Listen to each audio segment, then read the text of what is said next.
guys, how are you? I am so sorry. I am usually like right on the money, on time at 8 o'clock, and I was busy looking at my phone. And then when I look up, it's like showtime. I'm like, ooh, oh my goodness, and stuff. Well, thank you everybody for joining me this Friday. For those of you that are new, I'm Jeanette from Boricua Sewing and Crafts. Let me lower this phone. It looks like it's gonna start. There we go. I got sidetracked. Okay, for those of you that are new, I'm Jeanette from Boricua Sewing and Crafts. Welcome to the channel.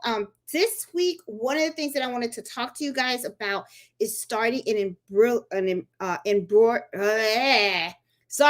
starting an embroidery business. Okay, now last week's Embroidery Happy Hour has really became pretty popular. The topic that I had last week was the ugly side of embroidery, things that people usually don't talk about, they don't usually sometimes share. And I kind of like just put it honestly out of my experience. What were some of the challenges that you really do come across in the embroidery side? That was very well received. I mean, I was really amazed. I got a lot of great comments and stuff. So I decided that this week, one of the things that I wanted to talk to you guys about was starting the business. Okay, things that you really need to consider when you're doing it, so that way you can make sure that you are successful. Okay, last week it kind of was in kind of like in the negative side, but I really didn't mean it in a negative side. What it is I just want people to be aware of some of the hiccups that you could come across. So I really am glad that a lot of people found that video was very, very, very helpful. So let's talk about starting an embroidery business. What is it that you should be considering when you're starting it? Can you actually make money at doing something like this? And also, what are the common mistakes that a lot of people actually make in the beginning? Things that really should be considered, but they really don't consider it at all until, it kind of like, bites them in the behind. Then they're kind of like, uh-oh, I should have thought about that. Okay.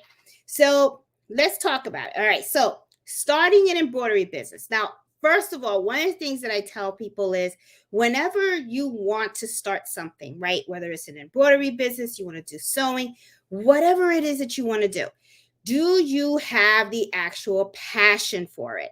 There's a reason why I ask this, is because a lot of times people, when they think about owning a business, they actually think that it's kind of going to be like a fun thing, right? In the beginning, it might start off that way. But as time goes on, it's not going to be that way all the time. So if you don't really love what you do and you're not really passionate about it, you might end up finding out that maybe this area, or, not that a business isn't for you, but maybe this particular type of business is not something that you probably should have went into. Now, what I mean by passion, it means I mean like you really love doing it. Okay, like for me, I can actually sit in here and I can watch those needles go up and down. For my other friends, they find it kind of boring. For me, I just think it's like the most awesome thing. I don't know why, I just do. And I actually like to see the stitch quality. I like to see how the machine is stitching. That's why sometimes, a lot of times people say, oh, you want a real fast machine. Well, it's true. You do want a fast machine. But honestly, sometimes when I am embroidering, I actually slow down my machine sometimes, because I actually want to see how the needle travels around, how it's actually stitching out. I mean, I just think it's fascinating. I really, really do. And I really love taking something and putting it in the machine and watching the magic happen, and then looking at that end product. And I love the face of the customers when they actually get the product, and then they're kind of like, oh, wow, this is nice. I mean, I live for that. I love it, love it, love it. So the thing is, you have to be really passionate no matter what it is that you choose, whether it's embroidery, whether it's I don't know, making shirts, or doing cups or whatever it is, the passion has to be there, because it's not always going to be roses. Okay, you're going to have your bumps on the road, and around the road. I don't know if I said that right, but you guys know what I mean. Okay, so anyway, you want to make sure that it is something you truly, truly want to do. The other thing that you really need to consider, and I got all my notes here. Okay, well, it's not the whole book, but the other thing you really want to consider is, and we talked about this last week a little bit when we were talking about the ugly side of embroidery, is the money portion. Okay, you're going to have to think about how much you're willing to invest in your business from the very beginning, and also how much are you willing to invest in it in the long term. Okay, a lot of times people start small. Like we were saying, I don't think it was last week, but I think the week before, or I think it was a video that I actually did. As a matter of fact, sorry about that. It was a video where I talked about the single needle machine versus multi-needle machines. Okay, so sometimes you hear people come out and say, oh, if you have a single needle machine, you can't have a business. That's really not true. Okay, I know a lot of people that have started their embroidery business using a single needle machine. And I even know some people that, even though they started with a single needle machine, they stayed with a single needle machine. It all depends on the type of embroidery that you want to offer. It also depends on the type of products that you want to make. Okay, and also it depends on your space. Not everybody has a big room available for them to use to get one of these big machines. Okay, and at the same time, not everybody wants to embroider the same products. There's just so many things you can do with embroidery. Okay, in some of the videos that you watch in the channel, you see that I embroider clothes, I embroider golf towels, I've done dinner napkins, I've even embroidered picture frames, and you can see one of them right here. No, here, there it is, that green one right there.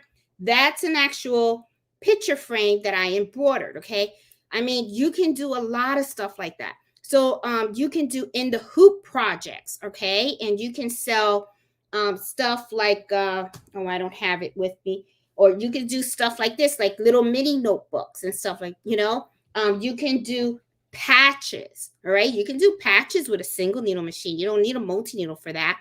There's just so many things you can do. Okay, so when you start your business, okay, you got to think about your budget, and think also about what it is you really want to do. Okay, like let's say you say, I want to do embroidery, but what kind of embroidery do you want to offer? Do you know what I'm saying? Like I was just saying, do you want to do like small little things that you can sell, or you can embroider ornaments, or there's a whole bunch. So you have to kind of like think about it. Where is it that you want to take your business to? At what level? Okay, now when you decide what you want to do, you also have to think about your target area. Okay, like what kind of customers are you looking to get? Okay, do you want to target the children industry? Do you want to target adults? Do you want to do hats? Do you want to just do bags? Do you want to do home decor? There's just so many different things that you can do, and if you want to do home decor, we're probably talking about dinner napkins. We're probably talking about kitchen towels. You're probably talking about pillows. What else? Oh, okay, sorry, that was mellow.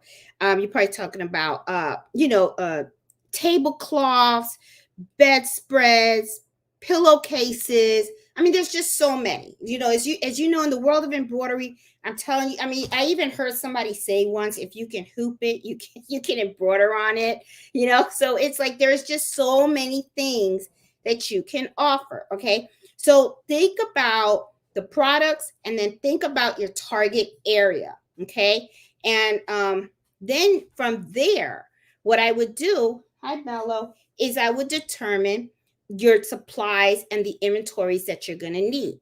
Now, supplies and inventories can be pretty tricky. Okay, now this is one of the things that I tell folks. Well, first of all, you want to make sure you never run out of anything. But there is such a thing called overbuying, right, Mello? See, oh, you want to say hi? Hi, I didn't say hi, Mello. Okay, he's giving me that look like you better start embroidering. Okay, so there is such a thing as overbuying supplies. Okay, and you don't want to be in the business of doing that, for the simple fact that this is how I look at it. Okay, I have done that myself. Okay, there have been times when I want to sell a particular product, and then what I do is I go and I start buying a whole bunch, and then because it's at a good price, right, the more you buy, the less it costs. Next thing you know, I end up with a whole bunch of stuff. Okay, then what I end up doing is I'm kind of looking at the stuff going, all right, I really hope that a lot of people that I know are starting to have babies so that I can get rid of all these baby blankets. Okay, that's an example. Okay, so you want to be at a balance. You want to be at a balance where you have enough supplies if an order comes in that you can fill it, but you don't want to be so oversupplied that before you know it, it's like you have enough shirts to last you for the next 5 years. You know what I'm saying? So, you have to find that balance. Okay. And I'm talking about blanks on those kind of things.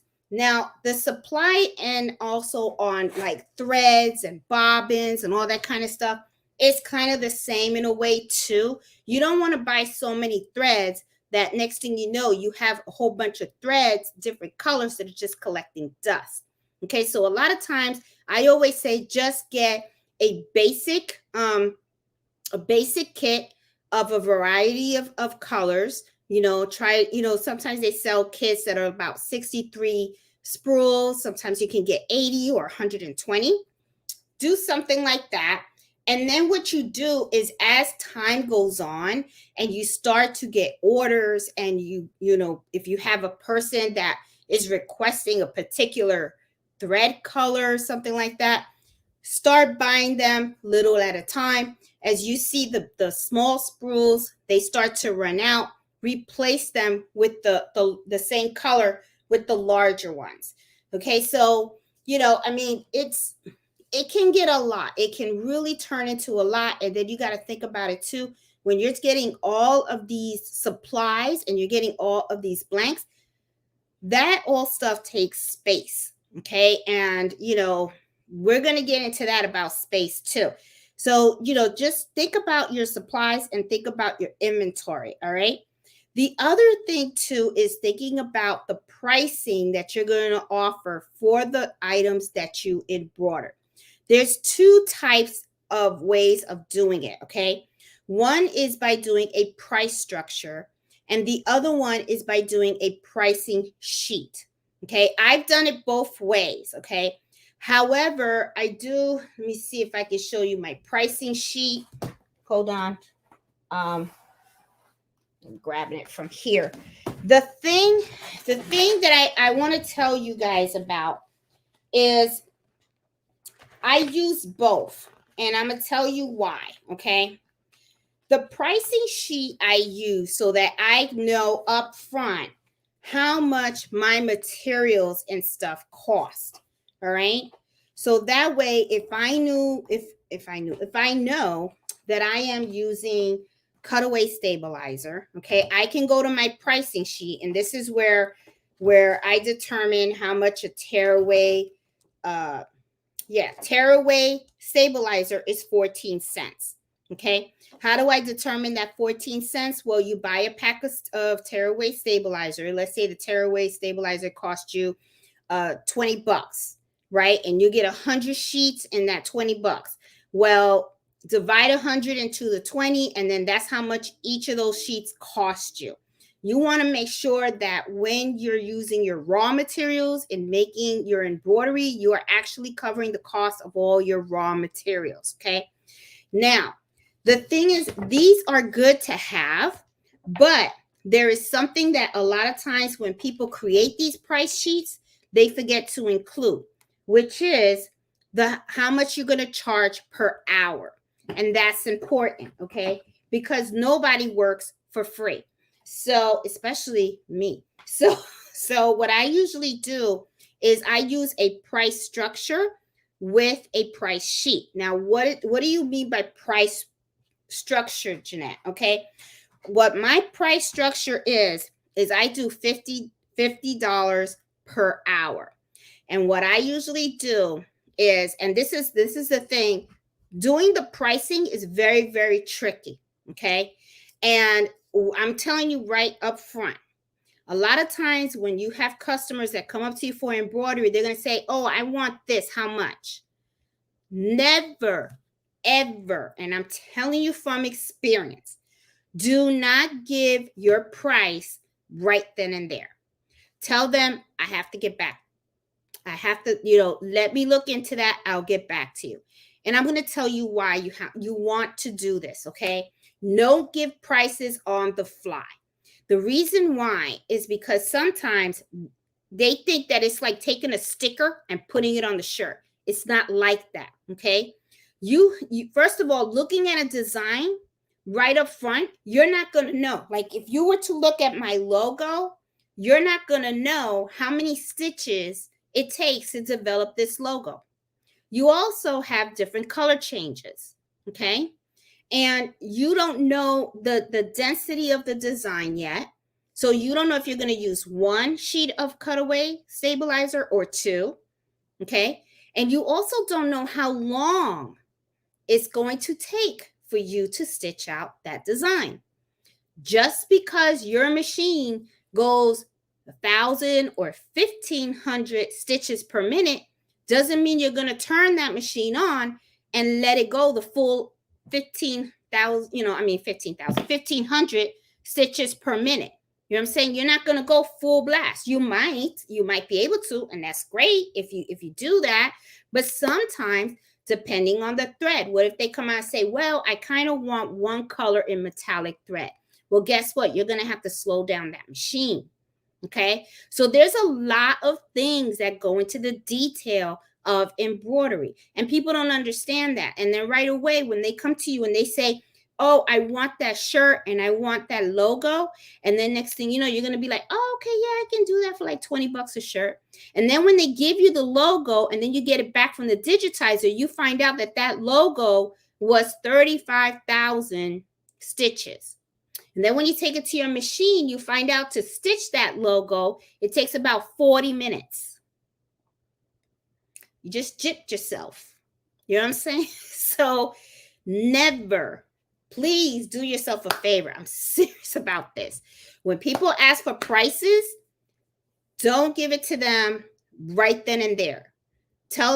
Just get the requirements. Always, just say, okay, then what is it that you need?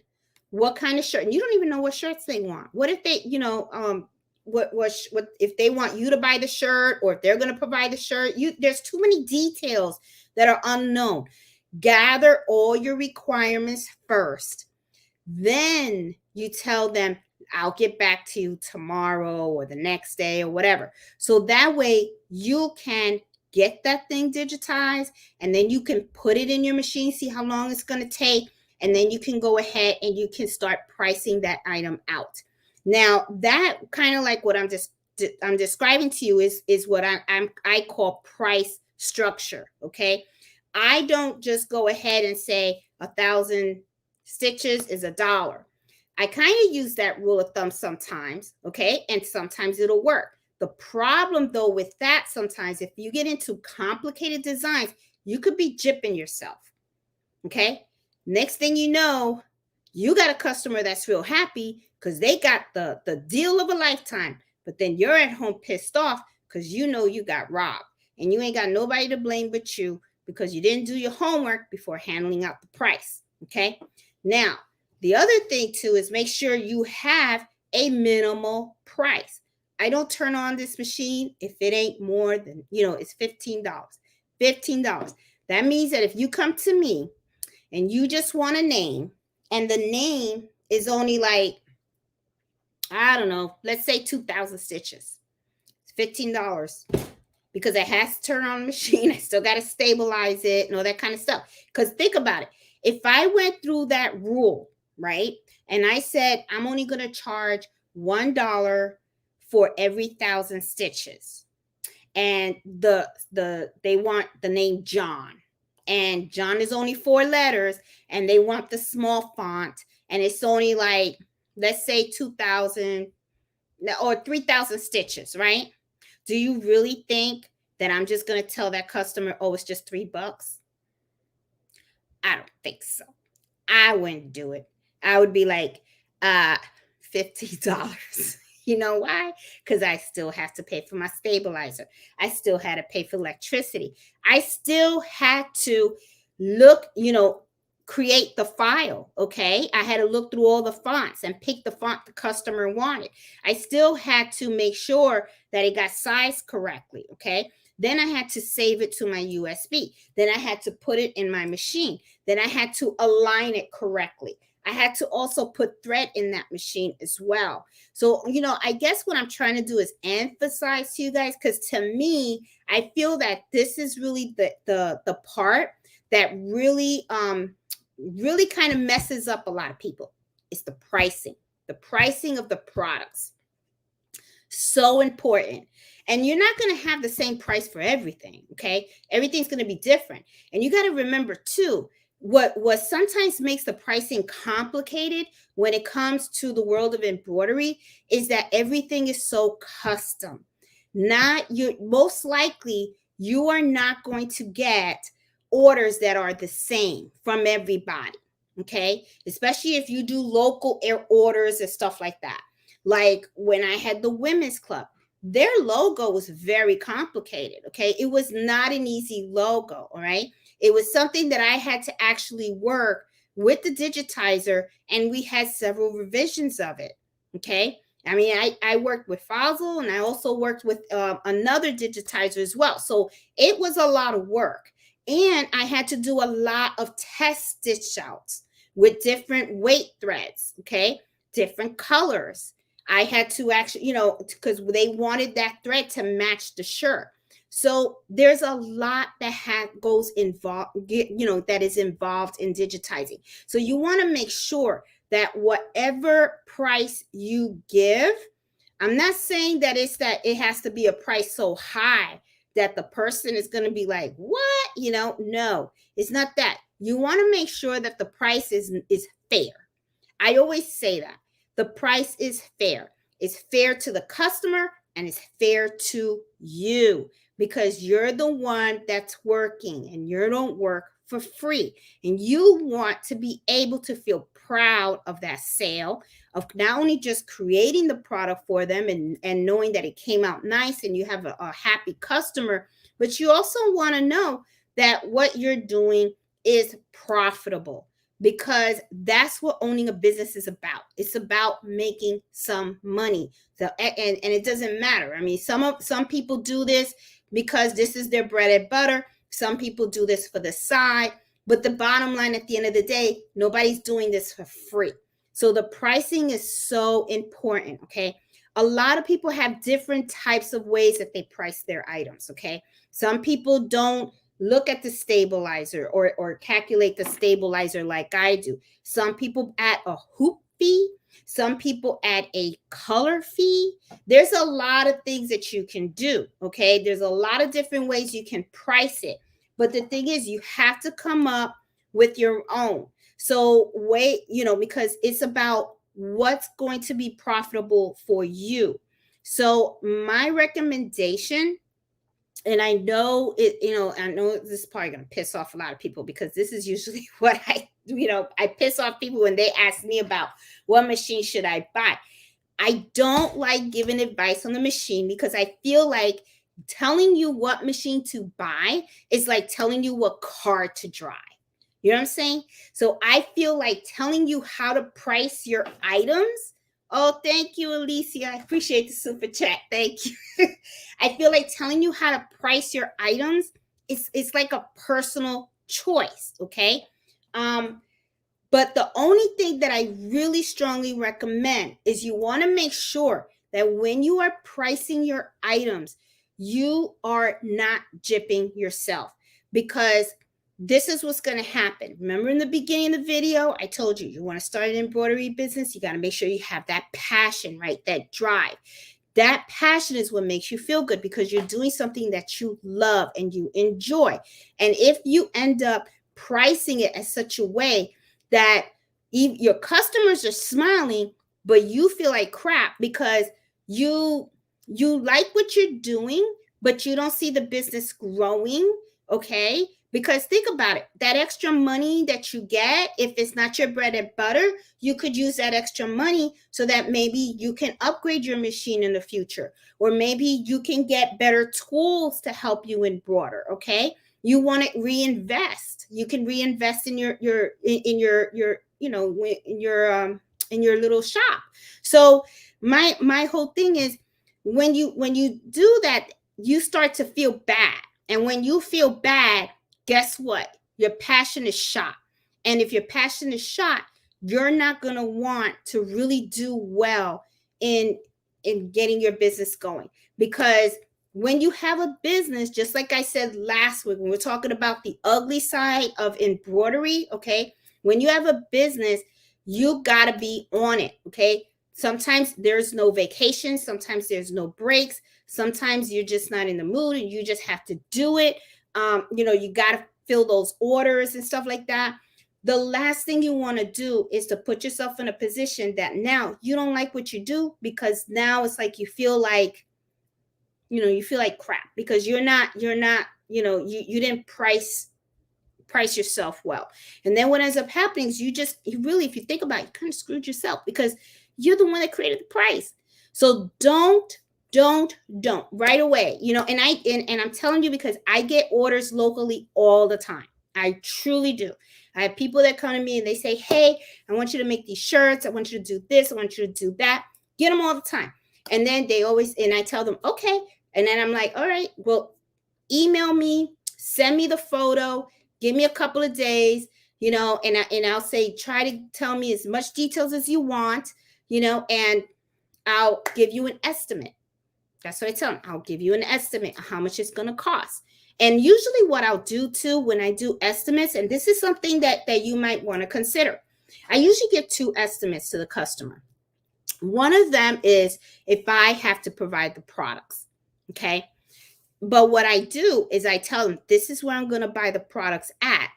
The shirts cost this much, but I have a service fee. And the reason being is because I have to actually go ahead and I got to place that order, and I got to keep track of all the sizes and all that kind of stuff and everything. I got to be honest with you, I don't like doing that. It's not my thing, because then you got, I just don't like it.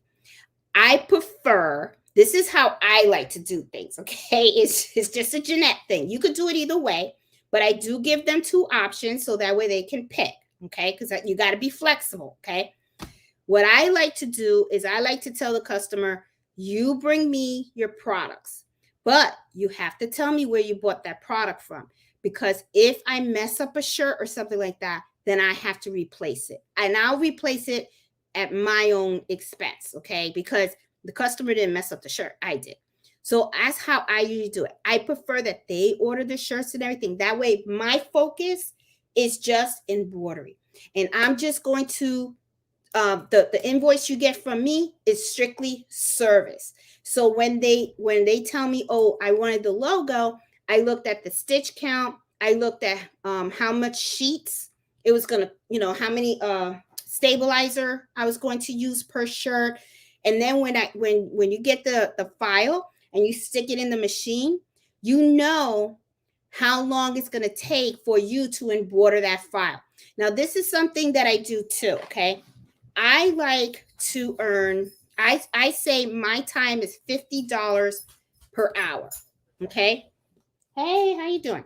So what I usually will do is I'll take $50, and then let's say that, it takes a half hour to embroider a design, okay? So that half hour will be like, okay, so that's $25, okay? That's $25. And then, they pay for the digitizing, okay? But that's, and I usually charge $20 to $25 for the digitizing, depending on the design, okay? And then I'll come out and say, okay, how many? Now, usually if there's like 10 or more shirts, I'll throw a little discount in there because it's a kind of like, I consider that like a bulk order, right? But I don't give like a big discount where I jip myself, okay? But the thing is, I'm really just charging for thread, stabilizer, digitizing, and my time. That's all it is, okay? The shirts, the blanks, and all that kind of stuff, that's on them. They get the shirts and all that kind of stuff. So I don't like to bother with the blanks. It's just not my thing. First of all, I don't have the room, okay? And I prefer they come, bring me the shirts, I embroider them, package them all up, and then they come pick them up and they're happy. That's just how I do it. But anyway, let me keep going because I stayed a long time on the pricing and stuff. All right. So the other thing is your online presence. And what I mean is, like it or not, whether you do local sales, okay, or if you just want to do local sales, you still got to have your online presence. And the reason why I say that that's important is because that is how people are going to find you. All right. So I strongly suggest, if you want, I listed my business on Google. So when somebody searches for embroidery services near me, my business will pop up. Now, the thing is also is my Google listing is attached to my Etsy shop. And the reason why I like doing that is because when people are looking for somebody to embroider for them, one of the things that you want is you want to be able to show off a portfolio. You want to be able to show them samples of your work, okay? So my Etsy shop has a bunch of listings and it has a lot of reviews of the products that I've made. So the customer can look at my Etsy shop and they can come out and say, oh, well, these are some of the things that she's embroidered. Oh, look at her reviews. Oh, she's also a bestseller on Etsy as well. Then they call me, okay, usually what I'll do is I can either have them come over or I'll go to their facility. And then what I do is I bring sample swabs, okay? And I should have bought some out. Let me show you what they look like. Hold on. Excuse me, Mello. Thank you. Sample swabs. Oh, I think I have it in the other room. I'll be right back.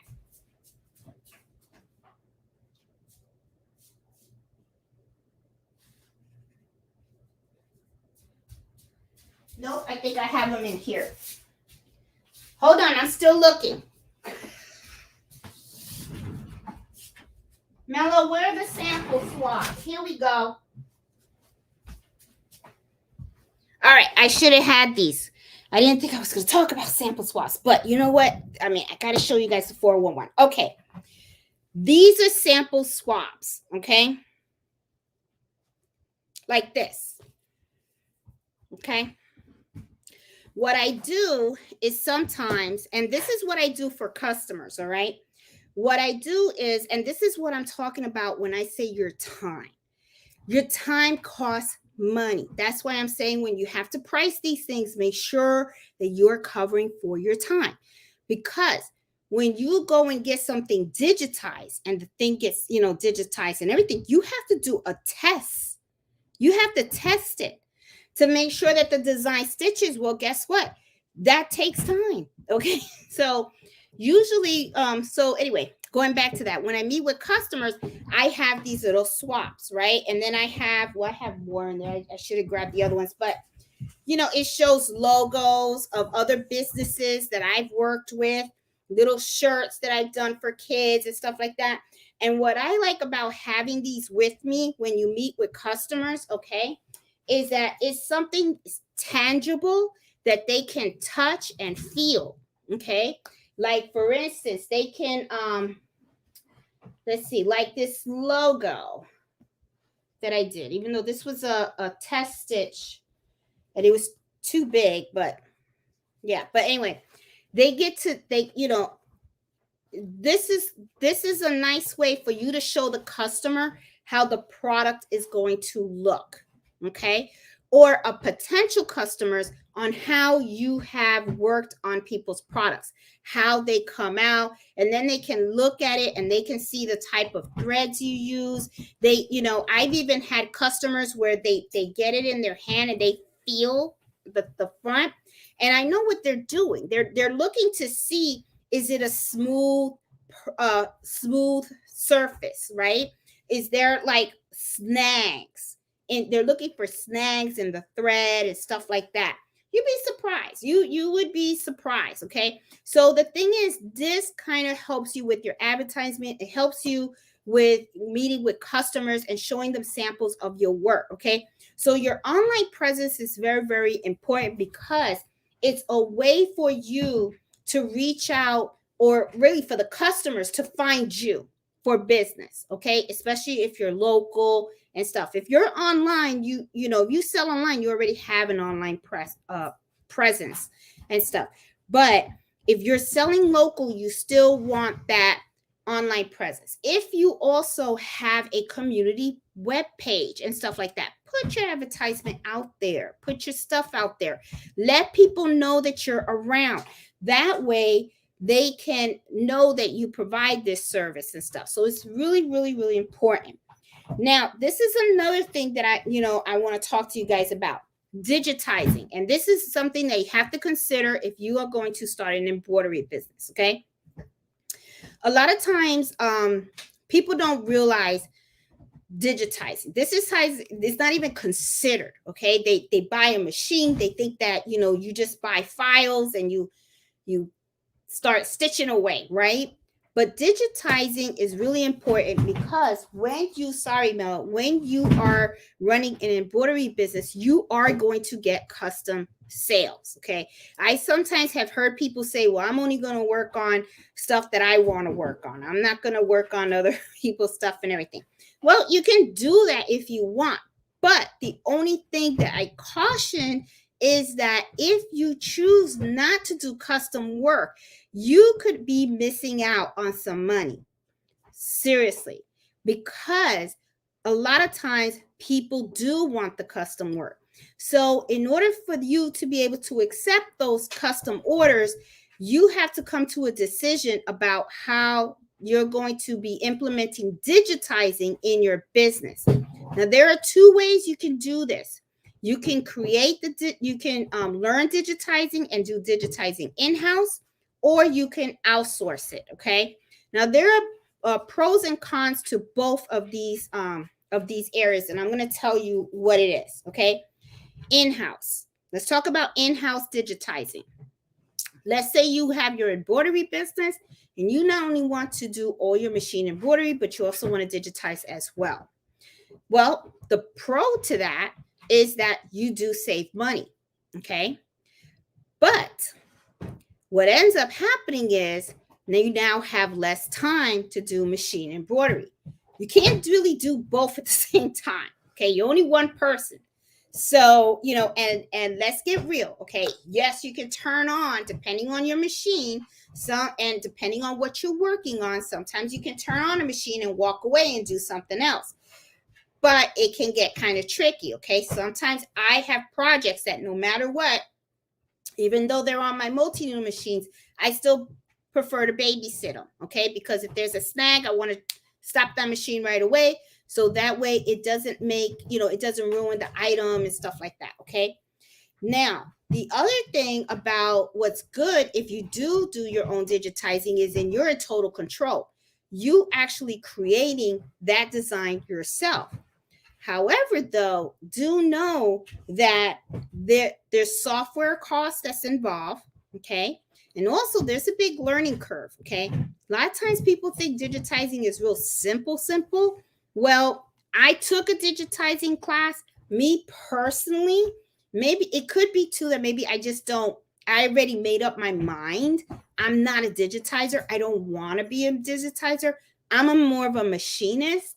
I love to actually work on the actual products and work on the machine. I'm just not into sitting at the computer and drawing the stitches and the points and all that kind of stuff. It's just not my thing. However, though, don't kid yourself. You still have to learn the basics of digitizing in order for you to have a good understanding about machine embroidery as well. Okay, you got to know about satin stitch, run stitches. You got to know how to make small modifications. Mellow. You gotta learn about small modifications to your designs, okay? Like maybe eliminating some jump stitches and stuff. Um, you have to, you gotta learn all of that. I'm sorry. He's Mello got a new bone. Here you go, boo boo. I'm sorry. You're making a lot of noise with that bone, Mello. Okay, so all right, so in-house digitizing, it's got its pros, it's got its cons. Okay. Now let's talk about outsourcing. The thing with outsourcing digitizing is it can get time consuming. Okay. Just like you go and you send that logo to a digitizer, well, guess what? You're not the only customer for that digitizer, right? So sometimes if you want something really fast, you might have to not just pay for the digitizing of that design, but you also have to pay a rush fee. Okay. And then also sometimes you have to make sure that you understand the time frame that digitizer works in. One of the things that I always advise people is if you outsource your digitizing work, always make sure you work with more than one digitizer. I usually have like 3 or 4 of them, and usually what I do is I'll have each one working on something for me. So that way it's like they're not like overboarded. And then at the same time, it's like I have multiple people. Like if I go to one person, they say they're too busy. That's not a problem. I got a second, a third, and a fourth. You know what I'm saying? So always make sure that you have more than one digitizer that you work with if you do outsourcing. Okay. Understand also that because you're outsourcing and it takes time, you're going to have to make sure the customer is aware of that as well. The customer, you don't want the customer to think, oh, I'm going to give her the file and she's going to have she's going to be able to embroider it for me tomorrow. It doesn't work that way, because the thing is, when you get that file back from the digitizer, you have to actually run a test, because just like I told you, I had to work with 2 digitizers on this one. I had to go back and forward a couple of times to make some finishing touches so that logo could come out perfect. Okay. And then we had to test it with different types of thread, different weights, and all that kind of stuff. So sometimes, it takes a little longer if you outsource the digitizing work. The other thing is it does cost money. However, though, it costs money, and then at the same time, it doesn't have to cost money. Usually what I'll do is if I have a customer and it's like a one-time purchase or something like that, I usually tell them they have to pay for the digitizing. So what I do is I tell them, how much the digitizing will cost. That way the digitizing doesn't come out of my pocket.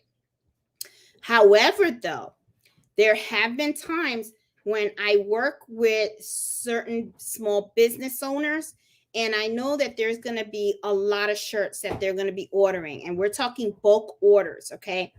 And I know that not only are they going to be doing shirts, that, they want to do tote bags and stuff like that down the line. So this is going to be their logo, their store logo, and I'm going to be, embroidering all their products. In those situations, I eat the cost of the digitizing. Okay. I don't even charge them for the digitizing, because I know that the money's going to come. It's going to come back. It's not a problem, right? And this is the other thing too. If the customer, something else for you to think about. Okay. If the customer pays for the digitizing file, okay, they could come to you and ask for it. Right. So then what happens is you did all this work, you got the file and everything, you give it to them, they could go to another embroiderer and they got your file. However, though, if they didn't pay for the file, I mean, I'm not going to use the logo on anybody else's, but I'm not obligated to give it to you because you didn't pay for it. And if you do want it, then you're going to have to pay for it, and then I'll give it to you, and then you can go to another one. So it's just something to think about, Yeah, so digitizing is something that a lot of people really don't focus or consider when they're starting an embroidery business, because they just really think about all these great embroidery designs that they can just buy, and then they just stick them on the machine, they start embroidering, right? And then they think, oh, I'll just buy a couple of fonts and then I'll just, personalize. But the thing is, a lot of times when you have an embroidery business, a lot of times what happens is you get approached a lot by small business owners because they need someone to do shirts, polo shirts, bags, and all that kind of stuff and everything like that. So it's like I said, it depends on your target. Okay, I personally, the way I run my business, I kind of do two areas. I do a lot of personalization for a lot of school kids and stuff like that, but I don't do like the birthday shirts, so that's not my thing. A lot of times, I'll have parents that come to me because they need the book bags to be personalized. They need their sports jackets or something like that personalized and stuff like that. I do that kind of stuff locally. Sometimes a person will want something monogrammed, so I'll just do that. But also locally, I do get a lot of business owners, small business owners that need polo shirts and all that kind of stuff and everything. And that's where the digitizing really comes in, because it's their logo, right? So you need to convert that file into it. And sometimes you're going to have customers that don't even understand you when you have the discussion about their logo getting it digitized. Because I recently worked with a small business owner, and when I was talking to him, he said, oh, I got my logo. And I'm like, oh, is it digitized? Is it for embroidery? And then he said yes. And then I'm like, okay. So he sends it to me through email, and it was a PNG format, okay, and an SVG format. And I was like, okay, this is not machine embroidery format. So I had to explain to him that is something different. So a lot of times people don't know. They really don't know. They think that you can just take something like that and then stick it in the machine and it's going to read it. That's not true, I mean, we know that. So it's just something that we have to, think about. So when you're starting an embroidery business, think about the role that you want to play in that business. Do you want to be the machinist, or do you want to do both roles? Okay. And do remember also that if you never digitized before, you're going to have that learning curve. And then you're going to have to start doing research. There's a lot of software out there, embroidery software out there that you can purchase, but you got to have to make sure you learn how to use it. And then you really have to practice. And, the other thing too is it can take you a while to really, really be good at digitizing. Okay. The folks that I use have been digitizing for years. So, I mean, the work that I get from them is like top quality. Okay. I don't know personally. I don't think I would be able to produce that type of top quality digitized files. I think if it became my passion and it was what I wanted to do, I'm sure I could get there, but I know it's going to take some time. It's not going to be one of those things where I could just go ahead and do it right away. So it's just something that, to think about and stuff. The other thing also is when you're thinking about your products and you're thinking about your embroidery business and all that kind of stuff and everything, think about the equipment that you have, or even the equipment that you want to get, and think about their capabilities. Make sure that the equipment that you are investing in have the capabilities that you need in order for you to produce the products that you want to make. Okay. And not just what you want to make today, what you want to make in the future as well. Okay. That is so, so important. The other thing that I was thinking about is, let's talk about business location. All right.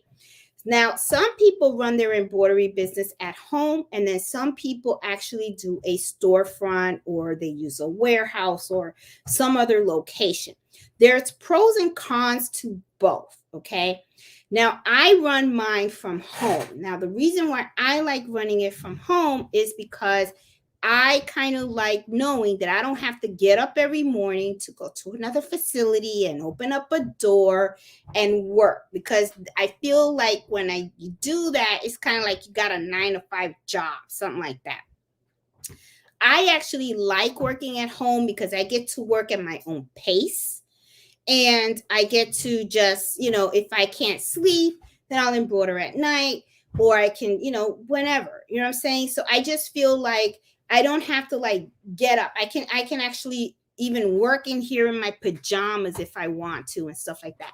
When you got to get up and get in your car and you got to go somewhere and stuff like that, it's kind of like, I mean, sometimes it's good because it gets you out of the house, but it's, I don't know. I don't know how I feel about it. You know what I'm saying? So me, I'm a homebody, so I kind of like running everything from my home. However, though, there are some cons to that as well. Okay. The con can be that when you have an embroidery business, it does take space. Okay. You have a lot of supplies, you got inventory, you got your machinery and all that kind of stuff. And you need to make sure you have the adequate space. The other thing also is that it can interfere with your home life. Okay. Because I am very, very conscientious about that. Okay. I have this space right here. Now, my son is away at college right now. And unfortunately, though, and he kind of knows it, when he's in college, I do kind of go to his space a little bit to put some items in there. However, though, when I know he's coming home, I make sure that they're taken out. The thing is that you don't want to turn your whole house into a store. It's a home. That's how I look at it. It's a home. This business is my business. I don't want to inconvenience my husband. I don't want to inconvenience my son or the dog or anything like that. You know what I'm saying? So I always have to keep that in mind. This is a home, and I just happen to run my business in one room. So that's usually, my thing. But you got to be conscientious of that. Okay. And you want to think about those around you too. Okay. And that is the other thing also. Like, machines can be noisy. These embroidery machines, especially my two multi needles, and then I have my single needle in the back. When I have them running all at the same time, this room can be pretty noisy. Now, I usually have my headphones in and I don't really hear the noises back. But the thing is, my husband can hear it and he likes to watch TV. And then he's kind of like, and then my son is in the other room and he can hear it. So I always have to be conscientious about that. Okay. So, it can be good and then it can be bad. The other thing too is if you are running your shop, your business in an outside location, you have to think about other things. You got to think about insurance. You got to think about your rent. And then I also sometimes feel that you can also have more pressure as well, because you got to remember, you have to make sure that you make that money to pay that rent. You don't want to end up in a bad situation. As for if I was working at home, let's say I have a bad month. Well, if I have a bad month, I have a bad month, okay? But the thing is, it's still my home. Nobody's going to kick me out, okay? I'm not paying rent, We're going to live here anyway, all right? But, I just feel like there's less pressure when you're working at home versus if you were working outside. Now, working outside, though, and having that pressure could be a good thing, okay? Because that means that you got to be on it. But it could be stressful too. The other thing about working outside that could be good is that you might have much more space available to you, depending on the type of space that you got when you decide to move your business outside the home. Okay. Sometimes you can rent a large space. Sometimes you can get a small space. But the thing is, it's a dedicated space for that.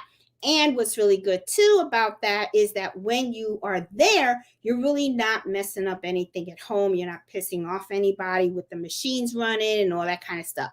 The other thing good about local is that sometimes it can be more inviting to your customers. Okay. I do have customers that visit me at my home. I know sometimes it can get a little annoying. Some people are kind of like very particular about that. And they're kind of like, oh, I don't know if I want people all in my house and stuff like that. But it works for us. I mean, it's not bad. I don't think it's bad, for me anyway. But if you have more of a business outside, you could have more drive-bys too, in a way. And I call the drive-bys, not like a drive-by shoot. You know what I mean? What I mean is you have your little sign, right, Mello? You could have your little sign outside your facility. Okay. And I bet you people could drive by and then they see the sign, they go, oh, they got an embroidery shop right there. And then, people are, you get more exposure that way and stuff. But there's pros and cons about the location. So you got to think about that. Your embroidery business location. Do you want to have it home based? Okay. Or do you want something that you want to have outside the home? And then you have to also think about the numbers too, because when you run an embroidery business outside of your home, you're paying the rent, but you got to pay electricity and all that kind of stuff there. Now, I pay electricity here too, but a lot of times, my accountant does a formula, and a lot of like this room and the electricity that I use and all that kind of stuff, that's like a tax write-off. But I'm sure, maybe I'm not sure. I never owned a facility outside, running a business outside, but I got a feeling you could probably do something with taxes is that too. You have to check with your tax folks and stuff. The other thing too, think about your business processes. Okay. How are you going to run this embroidery from start to finish? How are you going, that's where you come up with the business plan. I think I mentioned that in the past. You got to have your business plan. You got to have your marketing plan. You got to think about how you're going to attract your customers to your shop. Think about how, not just your, how you're going to run the business, but run the business. You got to think of the details, every little detail and stuff. A lot of times people sometimes think, oh, I'm just going to do this, but they don't really dig deep down to the details of the process of how you're going to make your items. Are you going to do it assembly line style, or are you going to do products one by one because they're so custom? How are you going to do your shipping? How, are you going to just, have a schedule? Like, are you going to go to the post office in the mornings? Are you going to be going in the afternoon? Or are you going to have some accounts set up with the post office where they come to your house and pick up items and stuff like that? You got to think of all that and stuff. And this is the other thing too. Two last things that I want to mention to you guys. Support plan. And what I mean by support plan is you have to make sure that you have the right support in place to maintain the machinery in your embroidery business, for the simple fact that a machine can hiccup. And if the machine hiccups, then guess what? You're not making any orders. Okay. So if your machine stops working, you got to know that you have technicians lined up that you can call and come and fix those machines and everything like that. So support, very, very, very important. Okay. The other thing, the last thing I'm going to mention to you guys, analyzing your business. Okay. As time goes on, you're going to have to collect data on how you are doing. You're going to have to be able to tell when you're having a bad day in your business and when you're having a good day at your business, and what that looks like and how is that affecting your bottom line. You're going to have to take a deep dive and look at the products that you are offering. What are your best sellers? What are your no sellers? Okay. Also, look at your sales throughout the year. Okay. What are your busy months? What are your slow months? Okay. And when you had the busy months, what was it that you were selling the most, right? Was it products? Were you doing more embroidery for small businesses and all that kind of stuff? Think of all these things. Okay. And also, when you have those times in your business that are slow, what you should be doing is mastering your skills. Okay. You should never have really downtime in your business. Now, if you have a downtime where you're not making any sales, that is a time where it's very, it's your opportunity to start learning about, digitizing 101 so that you get the basics of digitizing. That's the time when you should be looking at new products and all that kind of stuff, like what I call pilot products. Okay. Now, pilot products is what I call new things that you have been looking at or you want to try to see if you can sell them at your shop. Okay, that's pilot product. Like, for instance, I'll give you an example. Let's say, okay, let's say you want to do hand sanitizers. Okay, you see that they sell these in the hoop hand sanitizer designs, and you want to go ahead and you want to sell hand sanitizers. Okay, and you're like, oh, I can embroider those and I can sell them. So what you do is create a couple of styles, give them to your friends, family, have them walk around, have them try it, have them show it to other people and ask, and tell them, hey, look what I got. What do you think? And see how people receive those items that you want to sell. Okay, so it's kind of like, like running a pilot program. You're testing it. You're testing the product to see if there's demand out there. Okay, that's what you want to do. You don't want to just create stuff and create a whole bunch and then all of a sudden it doesn't sell. Okay, so and don't think it's happened to me. There's things that I've made that I think are so fabulous, and I'm like, oh my god, this is like so super cute, and I put it on the Etsy shop, and then I can't even sell not one. Okay, so that ends up becoming somebody's gift. Okay, but do pilot products, do pilot designs, and all that kind of stuff and everything. Okay, and also customers. When you are dealing with your customers, make sure that how can I say this? Let me see how to say. Okay, this is what I'm trying to say. Okay, you in embroidery, especially in the business of embroidery, okay, usually when you have a customer that comes in and they ask you to do like a logo for them, like some custom work, and then you go ahead and you do it, next thing you know, before you know it, that customer is going to be a repeat customer.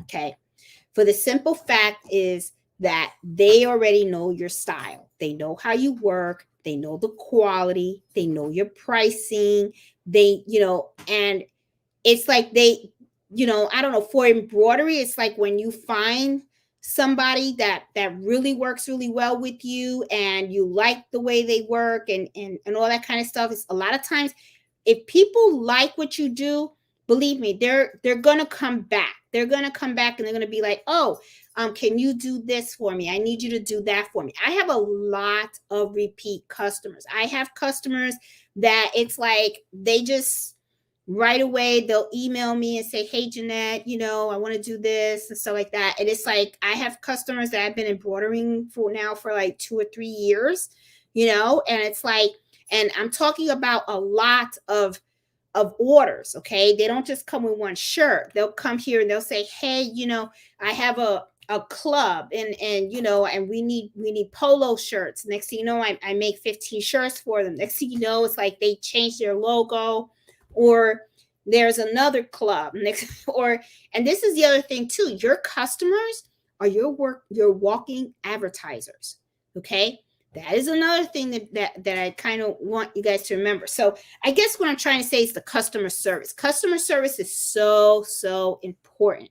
It really truly is. Okay, because the people that you do embroidery for, when they leave, and like the swimsuit jackets. Okay, I just did one today. I did one for a customer that lives around here. There's a swim team.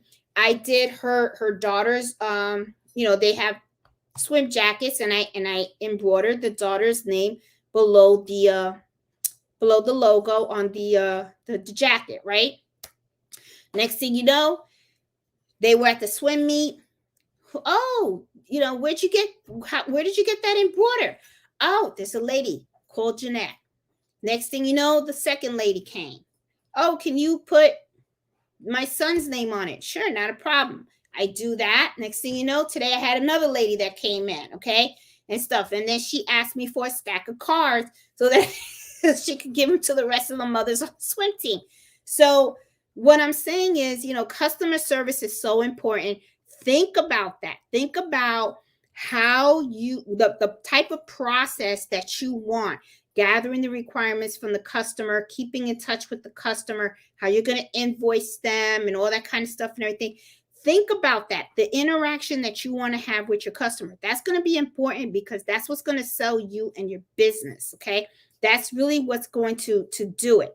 Now, also, when you're dealing with customers, though, I really want you guys to also think about the difficult customers. Okay. Now, I'll tell you what, I am pretty how can I say this? Okay. I consider myself a very, very nice person, okay? But I am also a very direct person as well, okay? I do not allow people to take advantage of me at all. It just ain't gonna happen. You mess with the wrong chick. That's what I say. I'm like, oh no, okay. I will not allow customers to let's see, like, okay, let's talk about pricing. Okay, when I do the pricing, and sometimes if I see the pricing is going to be a little high, what I usually do is I have the conversation with the customer and I let them know this is going to be the price of the embroidery, but I want you to understand why the embroidery is at that price. Okay. Now, depending, like I had said before, depending on the quantity, sometimes I will knock off a little bit. Okay. And if I do that, I let them know up front. This is usually the pricing, but because you are ordering 15, it's 15 shirts you want me to embroider, I'm going to discount this much, and this is how much it'll be, right?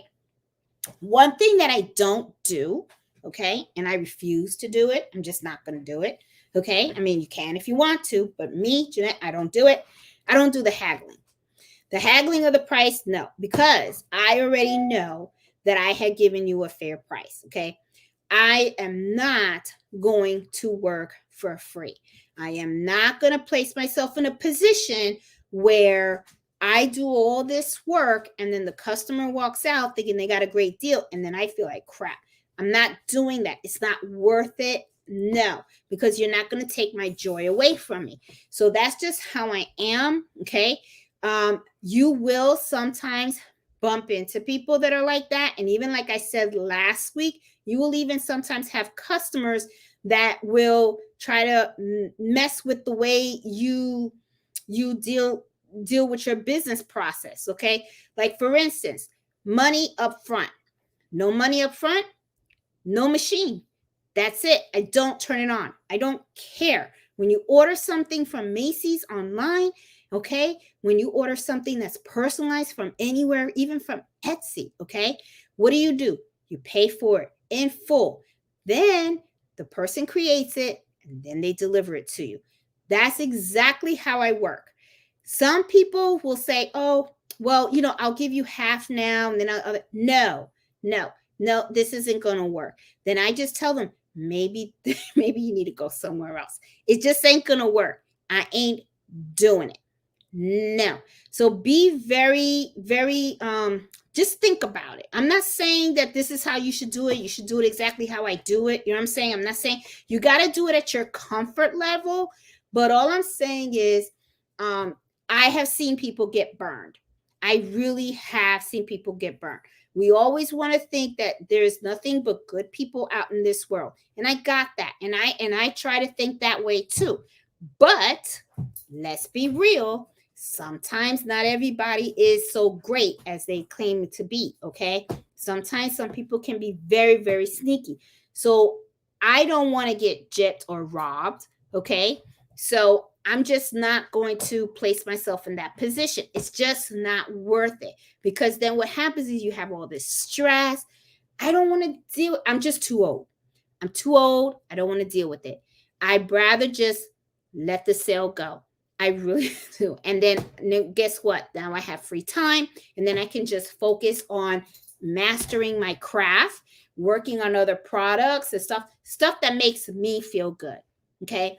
So, customers, how you're going to interact with them, the processes and all that stuff, that is very, very, very important.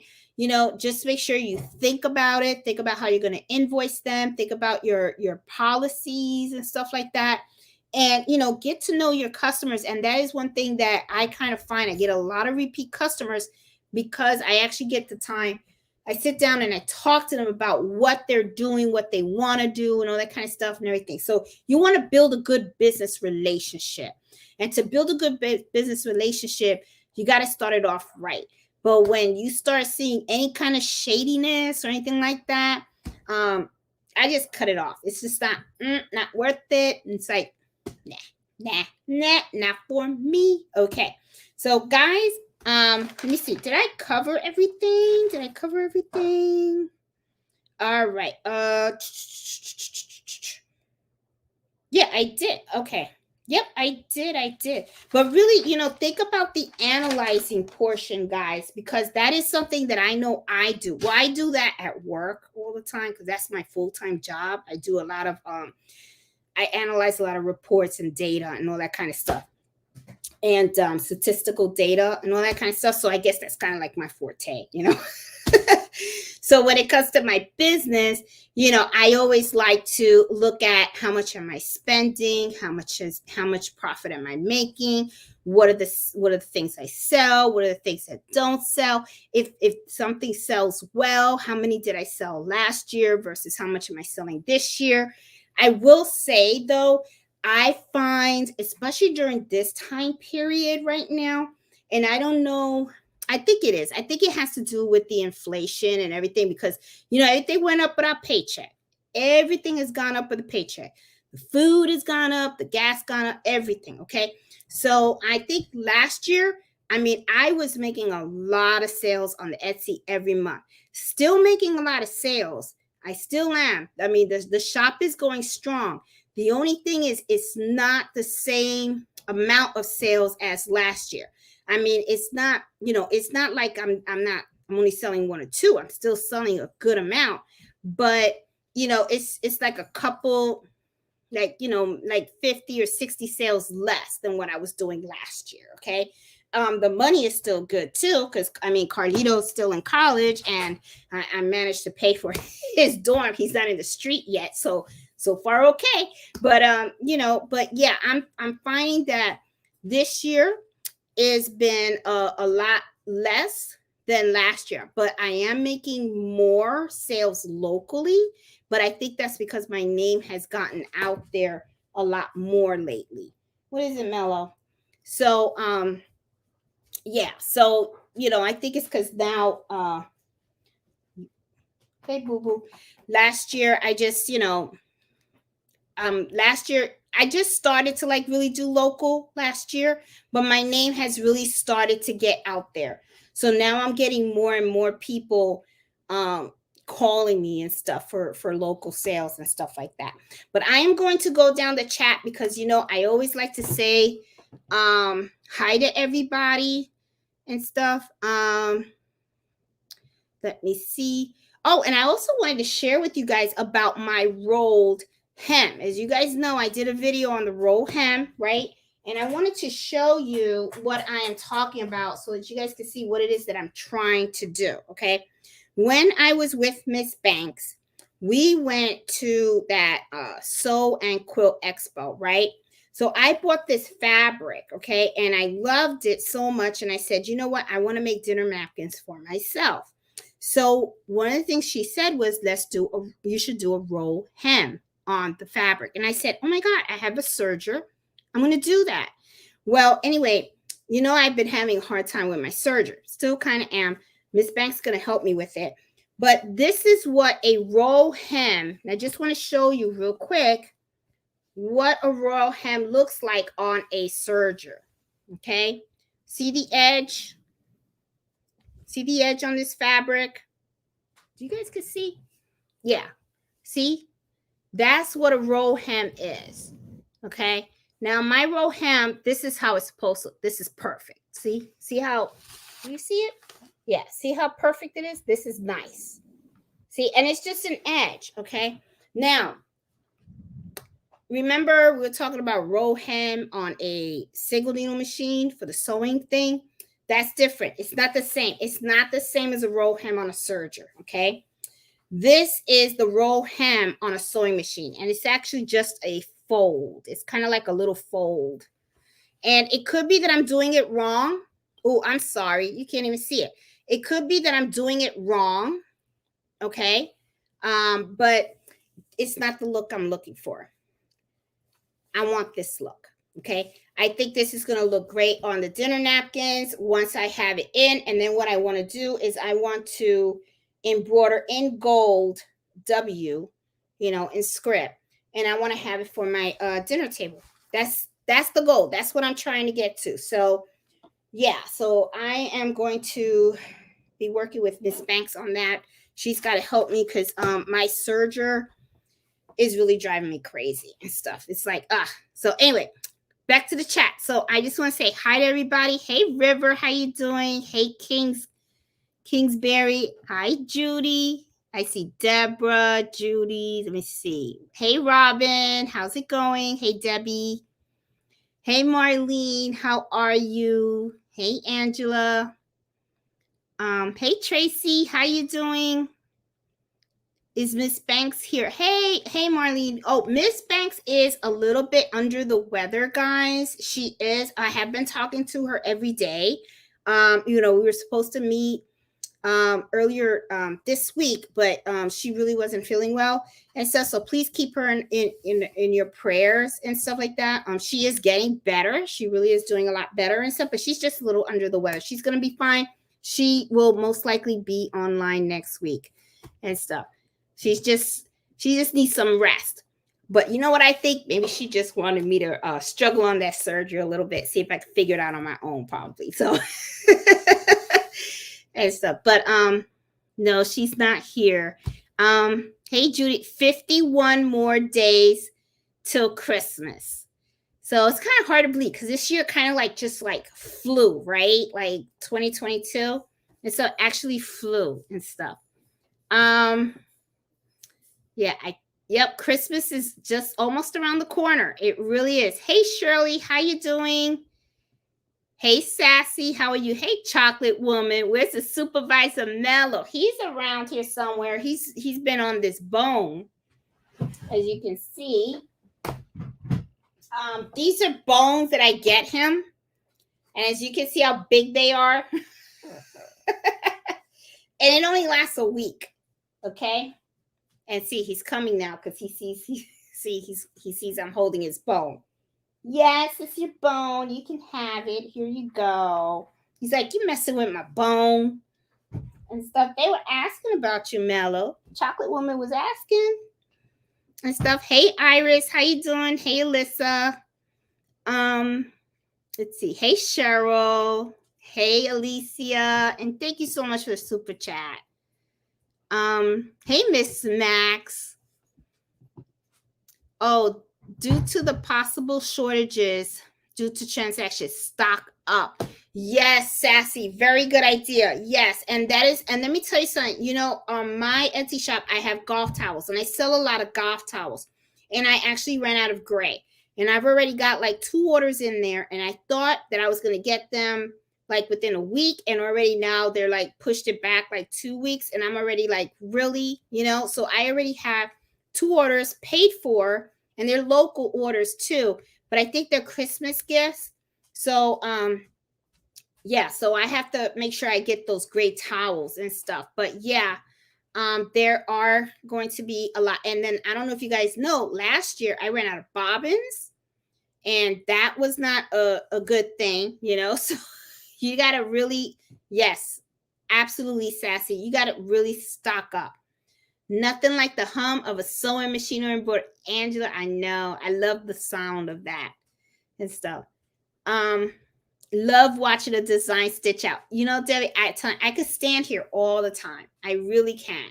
You gotta love what you do and stuff.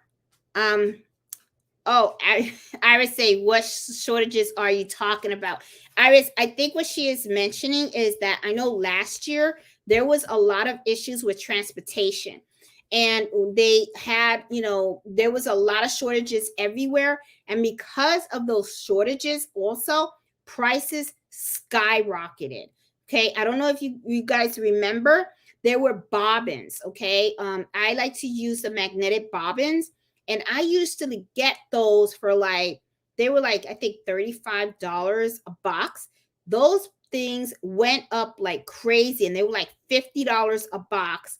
And they were very, very hard to find because it was a shortage everywhere. Couldn't get them in all stitch, couldn't get them on machine sewing. No one had them. Okay. So it was like, it was crazy. So yeah, so the last thing you want, especially during the holiday season, is if you are selling, is to run out of something. So if you need supplies like bobbins, threads, shipping labels, shipping bags, your shipping bags or anything like that, stock up.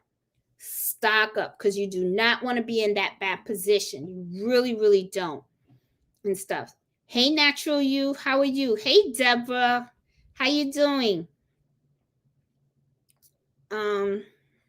Just about everything. Yep. Exactly. Hey, Tracy. Let's see. Oh, Nana said, I just finished doing embroidery off napkins for my grandson and my new granddaughter with Mr. and Miss. Oh, Nana, that's awesome. I think that's so cool. Hey, Nancy, how you doing? I'm avoiding going out. I don't spend what I don't have. Hey, Nita B, how are you? Mello wants some mom. Yeah, he is a handful. I tell you, he is a handful. Every time I am working, he is in here with me. Hey, Annette, how are you? Went to Hobby Lobby today and it was a nightmare. Christmas is in full swing. What happened to Thanksgiving? That's usually what happens. They always forget. Well, you know what it is? If you really think about it, people go shopping the day after Thanksgiving, because isn't that like Black Friday or something like that, where everything is supposed to go on sale and stuff. And sometimes I wonder about these Black Friday prices, where they say that everything's on sale. Sometimes I wonder, is it really a good price? It's like, I don't know. I think they hype it up just to get people in, so I don't know. It's going to be really, really interesting. Hey, Crafty Puerto Rican, how you doing? Let's see. Hey, Jake Cartland, how are you? Oh, be sure to hit the like button. Yes, guys, if you like today's video, please be sure to hit the like button. And also in the comments and stuff, if there is ever a topic you want me to, talk about or something like that, put it in the comments. I read all the comments on the channel and stuff like that. And I'm always looking for ideas and stuff. So I have no problem with doing that. And also, if you are part of the gift exchange, the draw has already begun. So everyone should be partnered up. If you participated in that, everyone should be partnered up with a person in the gift exchange. I should have mentioned this in the very beginning and stuff like that. But, yeah, so I'm pretty excited about that and stuff. That's going to be lots of fun and stuff. Hey, Letitia, how are you? How you doing? Thanks for the pricing. You are very welcome. Hey, Sarah. Oh, she just got the new SC 1950 Brother machine. Want to learn how to embroider from San Diego? Hey, Sarah, I have a whole playlist on the SC 1900. The SC 1900 and the SC 1950 are the exact same machine. The only difference between these machines is yours is faster. The SC 1950 actually stitches at 850 stitches per minute, as the 1900, the max speed is 650. So you can actually, you do 200 stitches faster more than the SC 1900. But the SC 1950 is an awesome, awesome machine. I have a whole playlist and stuff like that. And Alicia, thanks again for the super chat. I appreciate that. And so, hey, Rita, how are you? Then Etsy takes away. Rita put down, by the time you get it all figured out, then Etsy takes it away after you sell it. And she's talking about those fees. And absolutely. And that is something else you have to take in consideration when you are pricing your items to sell at Etsy. Okay. That is definitely true. The fees and stuff. And that is one of the good positive things of when you are selling locally. You don't have to really deal with fees and all that kind of stuff. You know what I mean? So, there's a balance and stuff like that. Yeah. But when you sell online, make sure you calculate all of that when you are putting the price on there. Okay. And so, and you always have the option too of offering free shipping or having the customer pay for the shipping. But also know that in Etsy, if the item costs more than $35, then what happens is they're going to get the free shipping anyway. So you got to think about all of that and stuff. Yeah, but congratulations though, Sarah, on your new machine. I know you're probably all hyped and stuff. It's like having a new addition to the family. You're going to love the machine and stuff. Hey, Alice, how are you? Hey, Sarah. Yep. Debbie says Etsy fees can eat up your profit. It can. It really can, especially if you're not pricing your items right.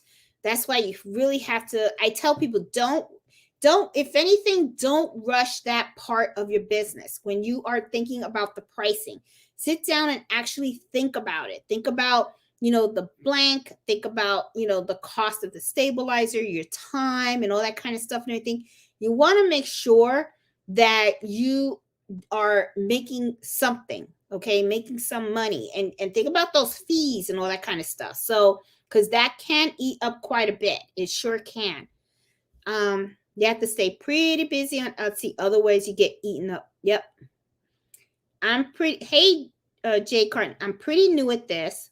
Only had my multi-needle machine for about 6 months. Oh, congratulations. I'm not going the Etsy route as I have a full-time job. This is my retirement plan. And this is mine too, because I'm still working full-time as well. How many years you got to retire? I got 3. 3 years, and then I'm retiring, and then I can do this full-time. Yes. And stuff. Let's see. Hey, girl, for real, how you doing?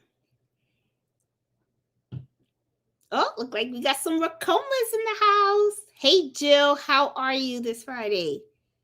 Oh, that's right. Don't forget to set your clocks back tonight so we get to sleep extra and stuff.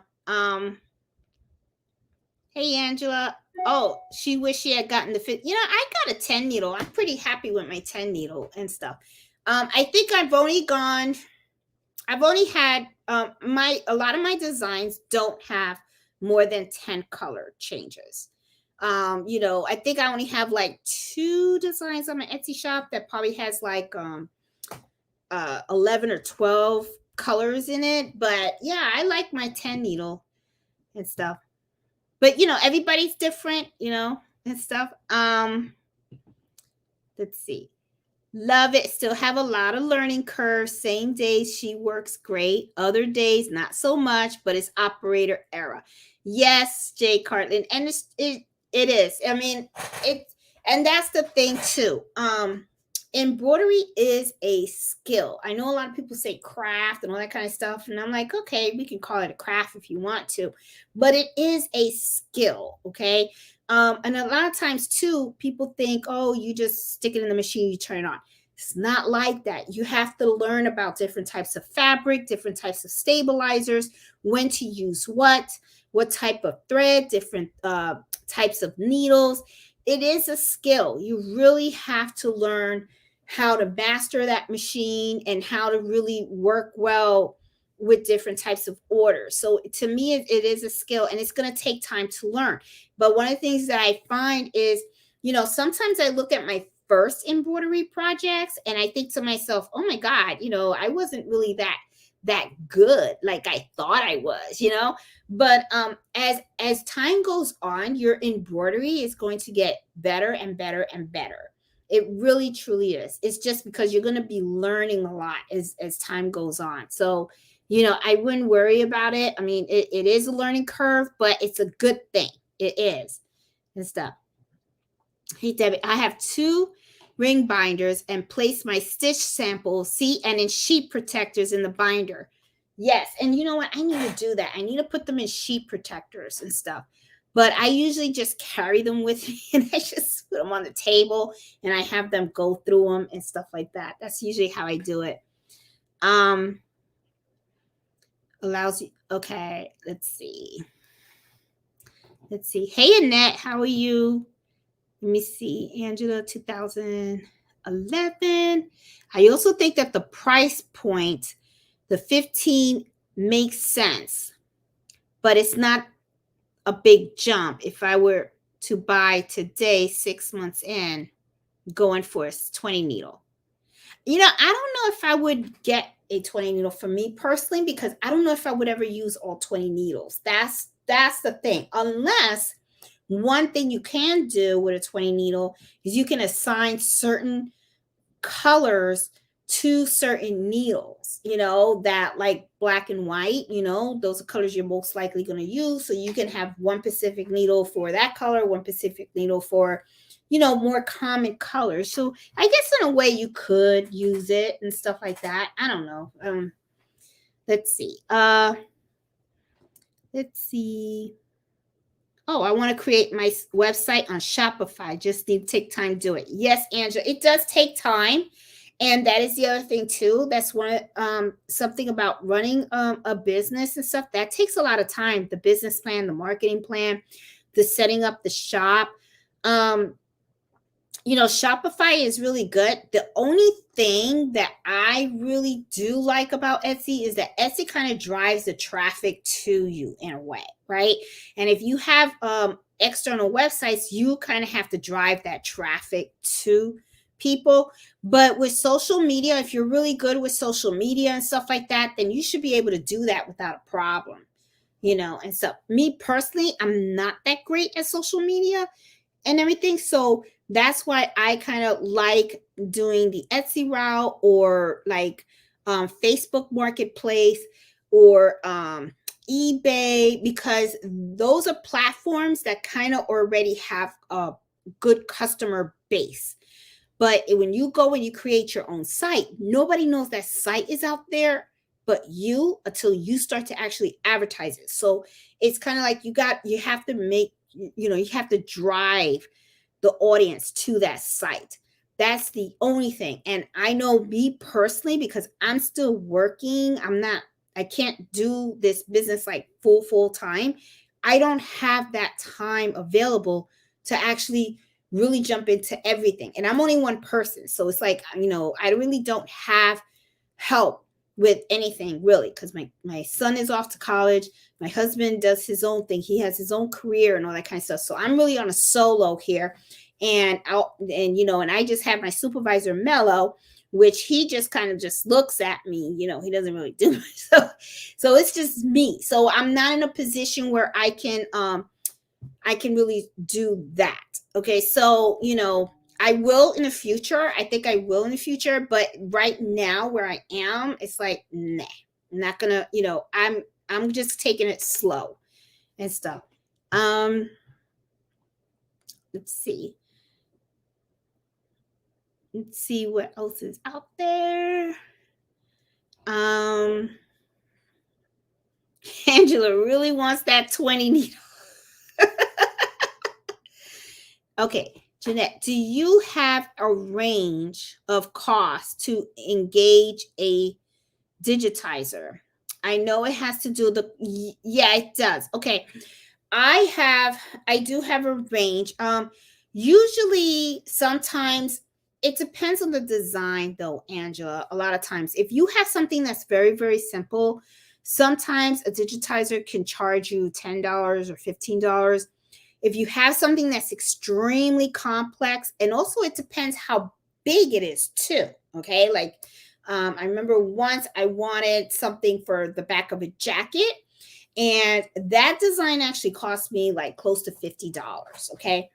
But you're talking about, oh God, I think it was like about, I think it was close to 95,000 stitches, something like that. It was really, really big. It was huge. And it took me a very long time to stitch that sucker out. And I was going slow. I didn't maximize it or anything like that. But it was for a customer. And that actually, if I remember correctly, I think I paid about, I think it was like $45, $50 for it, something like that. The customer paid for it. So I got to look it up. But, there's a, yeah, the cost of digitizing can range. Now, one of the things that I advise though, Angela, is remember when I talked about having a list of digitizers, okay? And if you know that, like I have a list, right, of people that I normally use. And usually when I have something like that, that I know is going to cost me a pretty penny, then usually what I'll do is I'll take that same design and I'll go to all four. Okay. And individually, of course. And then I'll just say, hey, can you tell me up front before you start digitizing anything, how much would this cost? Like what is the rough range? Can you give me an estimation of how much it's going to cost? Now, digitizers that are really, really good, they will be able to look at a design right away and they can tell, like how many color changes and all that kind of stuff. So they can really kind of have a real good idea of the complexity of creating that file. And usually, within a day, I'll get an estimate. And then usually what I'll do is I'll look at all the estimates and then I'll just pick one. Okay. So that's an option you can do. Okay. Because if affordability is a thing, then, if you have a list of digitizers that you work with, and let's say one is like, like, I don't know, somebody says it's $75 and then the other digitizer comes back and says, I'll do it at 50, then I would be, and that they're both good, right? Because, that's the other thing too. You got to remember, sometimes you get what you pay for, right? So if you're using a digitizer that just started out, which I don't, I don't recommend doing that for complex designs. I always like experienced digitizers. Okay. I like to give people a chance because, everybody's got to start off somewhere and everybody's got to learn. But the thing is, if it's a design that's like for me or something like that, where, if it comes out bad, it's really not that big of a deal, right? I'll usually give that off to somebody that's just starting out, or a digitizer that I just want to try out just to see if they're actually good or whatever, right? Then I'll give them that. But if it's a design that's actually for a customer, okay, that is like for business and all that kind of stuff, that design's got to come out golden, okay? So I'm sorry, I have to go to the ones that I know is professional and they're going to be able to take care of it and all that kind of stuff. And even though sometimes it costs a little more, I'm okay with it, because the thing is, when I get that file and I stitch it and I put it on my customers' products, that file represents me and my business.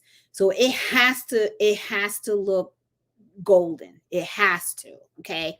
Because the last thing I want is for something to come out of here and it's just not right. I don't like that. So, it's just, that's just how I am, and stuff.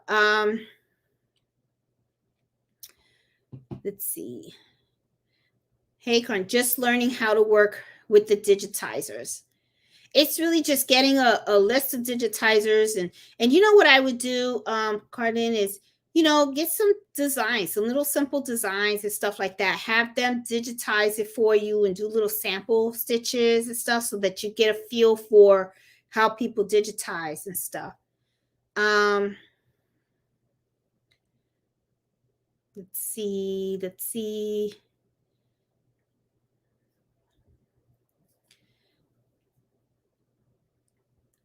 Oh, Etsy can seem complicated, Jay Cartland. It can. But I remember my first listing with digitizing, it was a pain. I was just like, how the hell do you do this? I was like, oh my God. But then after a while, you finally, after you get to the the little kirks, the kinks. Y'all know my English. Okay. So anyway, you get through the kinks, then it comes natural and stuff like that. So, hey Eve, how are you? Um, and see Instagram. Okay, Debbie says I'm only on Etsy and Instagram now. Okay, see Instagram for me is I Liliana it had taught me a little bit, and I might have to reach out to her again so she can reteach me.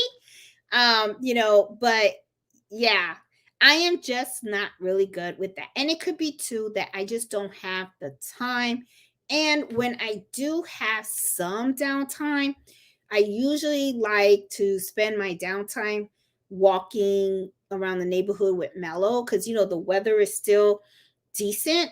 So I like to go on long walks with him. And I like to sometimes I like to just bum out and watch a movie with him as well. So it's kind of like, you got to have your me time. So as much as I love being in here and stuff like that, sometimes you do have to give it a little break. And then and I am married, so I do have to spend some time with Fred too. So it's it can get kind of crazy. Yeah. um Word of mouth. I have a few local. Yeah, word of mouth business is actually, to me, the best one. I love it when I get referrals and stuff like that because it makes you feel good, because it's like the customers really you're doing good quality work. That's actually what it says. It's kind of like a report card on your business. So it's, I really love the local sales, and when I get repeat customers and I get the recommendations, I think those are awesome. Let's see what other questions are out there and stuff. Yep, QuickBooks. Jay Carnan, yes, I use QuickBooks as well. And and there's other accounting software out there, but I like to use the QuickBooks also. I think QuickBooks is kind of easy and stuff. That's what I call the administrative side of the embroidery business, which I should have mentioned. You got to make time for that. That is for sure. And you got to make sure that you are on it. See, yeah, because you got to make sure you want to put down everything in there. Hey, Fabulous 32, how you doing? Hey, Miss Linda Woods Brown, how are you? Let's see. I'm trying to see. I don't think there's any questions out there. Oh, hey, Extreme. Oh, you're welcome. Whatever you don't sell from your pilot products, ask me if I like it. I'll buy it from you. I want to buy a Brother 10 needle, but the local dealer is a joke, and the closest service center is 2 hours away. Alice, one thing you can do, and this is what I did, is find out who actually maintains it. Sometimes you can find someone that does the service for Brother, and they actually go to your house, because that's what I do. The guy that does my machines, Justin, he actually goes to my house. He goes to Miss Banks' house, and he does all the servicing. Because if you think about it, these machines are big and they're very, very heavy. And my embroidery room is on the second floor of the house. And my husband, he seems to be okay physically, but the thing is, we are getting old. Okay, he's gonna turn 60 real soon. So anyway, and I don't want him to hurt himself. And you could easily fall down the stairs or something carrying these big machines, and you can actually drop them and stuff like that. So I would prefer to pay for someone to come to the house and actually, do the maintenance. So usually what I'll do is annually, I have a guy that comes here, Justin. He comes in And he knows all my machines. So he services the Juki, he services the serger, he services the single needle. He does both of my multi-needle machines. He does them all. He really does. He does them all, the machines all at once. So look into that and see if you can find someone like that, Alice. Because that might work. And if that's the case, then that could probably work for you and stuff. Let's see. Miss Linda Wood says, I don't haggle either. Either you want it or you don't. And I'm good with that. And that's how I feel. I know that some people are probably like, damn, Jeanette, but I'm sorry. I don't want to deal with the stress. And I don't know. It just feels a little, to me, especially when I know the price is fair and I'm explaining to you the process of how long it takes to embroider and everything that is involved. And, you're going to like haggle. I'm like, okay, well then, go somewhere else and see if you can get a better price then. Because I remember once there was a lady, she wanted me to do 100 shirts. And I told her the price. And then she said, okay, well, I could get it done for this price. And I said, oh, well, then good for you. I said, go get it done.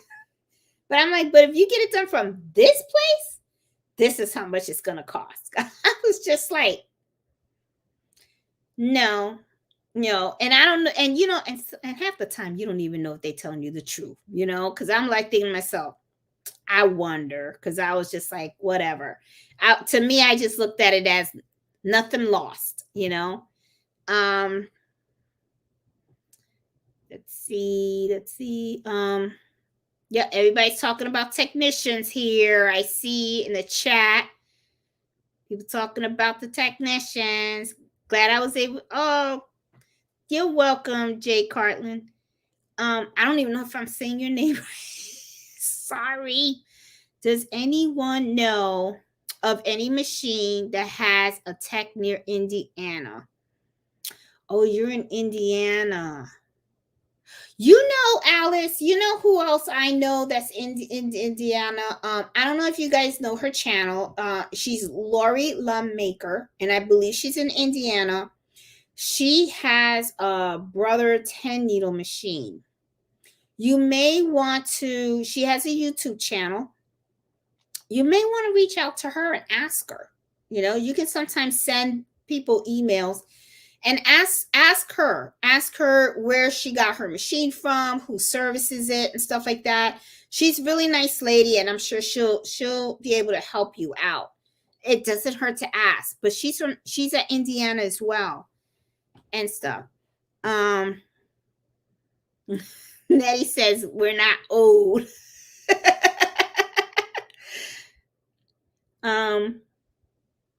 Good vibes. Thank you.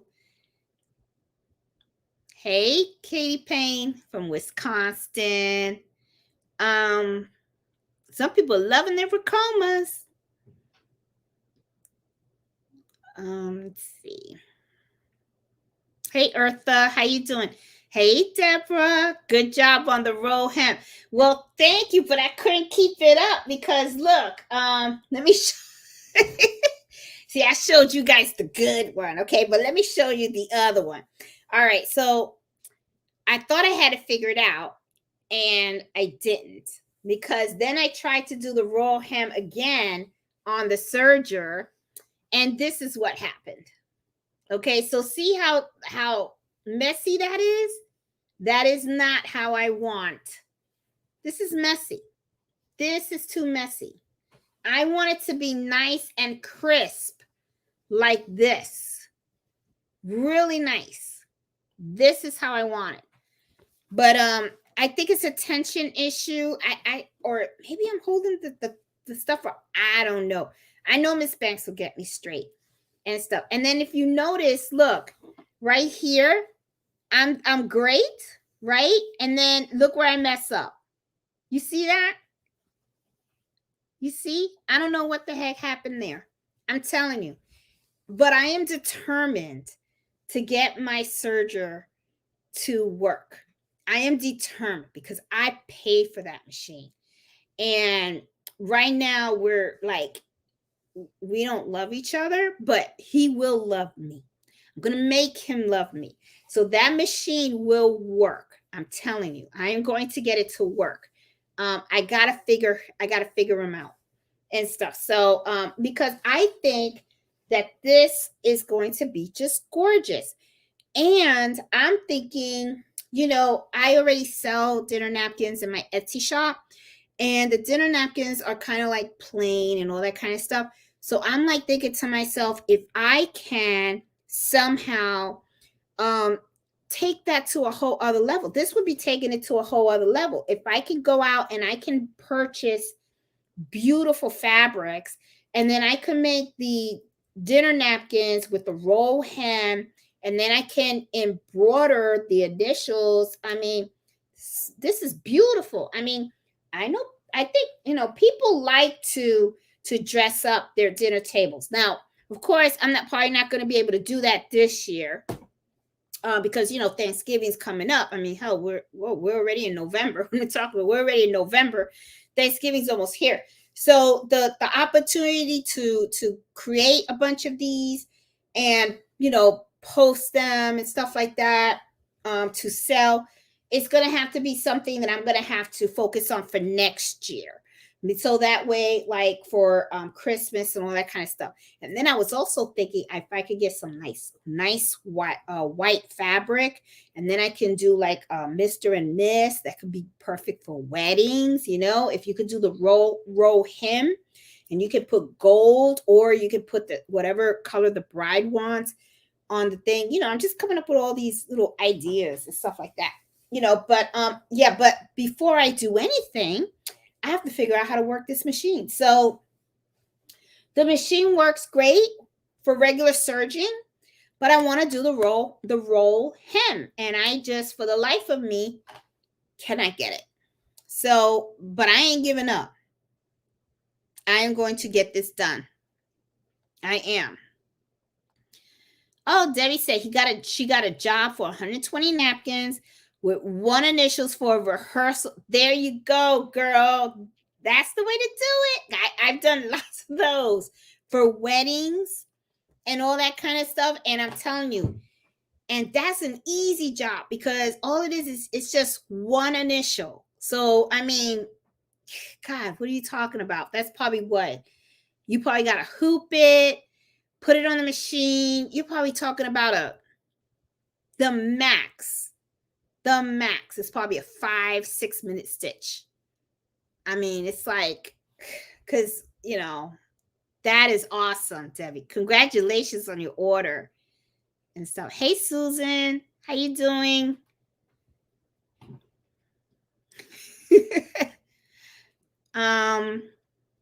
Let's see. Hope my machine holds up. Just gotta single. It'll hold up. Make sure though that you, Debbie, make sure that you have a pack of needles. Okay, because after every 8 hours of sewing, make sure you put a fresh needle in there, because you don't want like some of the dinner napkins to look really, really nice.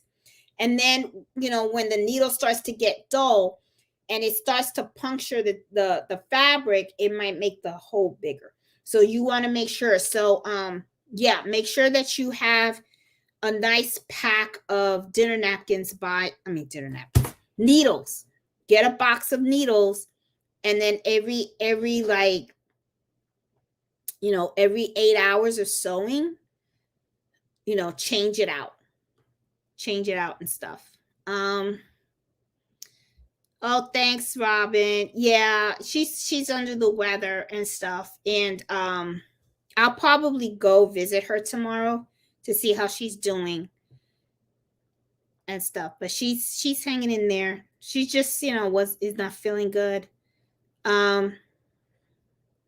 Way to go, Debbie. I know Debbie's gonna be making funny.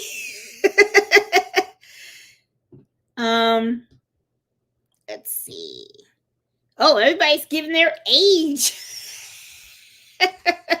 Well, I am 50. I turned, no, 54. 54?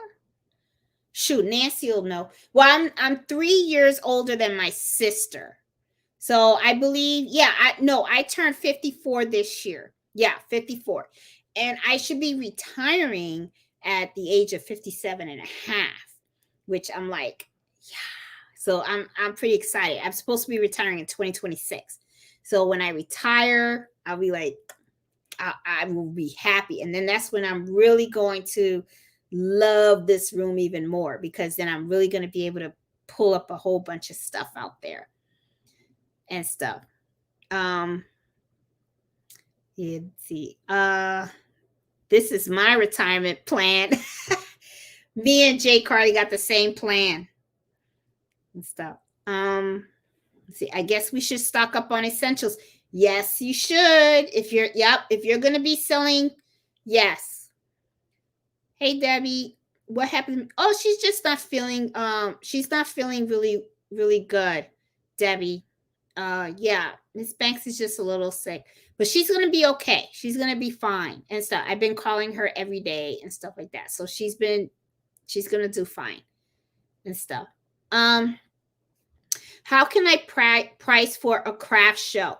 Oh, Esther. Okay, that's a whole other thing, because see, when you are doing a craft show, you got to rent that space.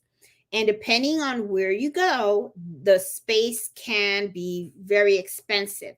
Now, I've looked at some craft shows, and they wanted like $1,000 for a space. And I was like, I ain't paying that. That's way too much. Because you know how many kitchen towels I would have to sell to make that money back? I was like, nah.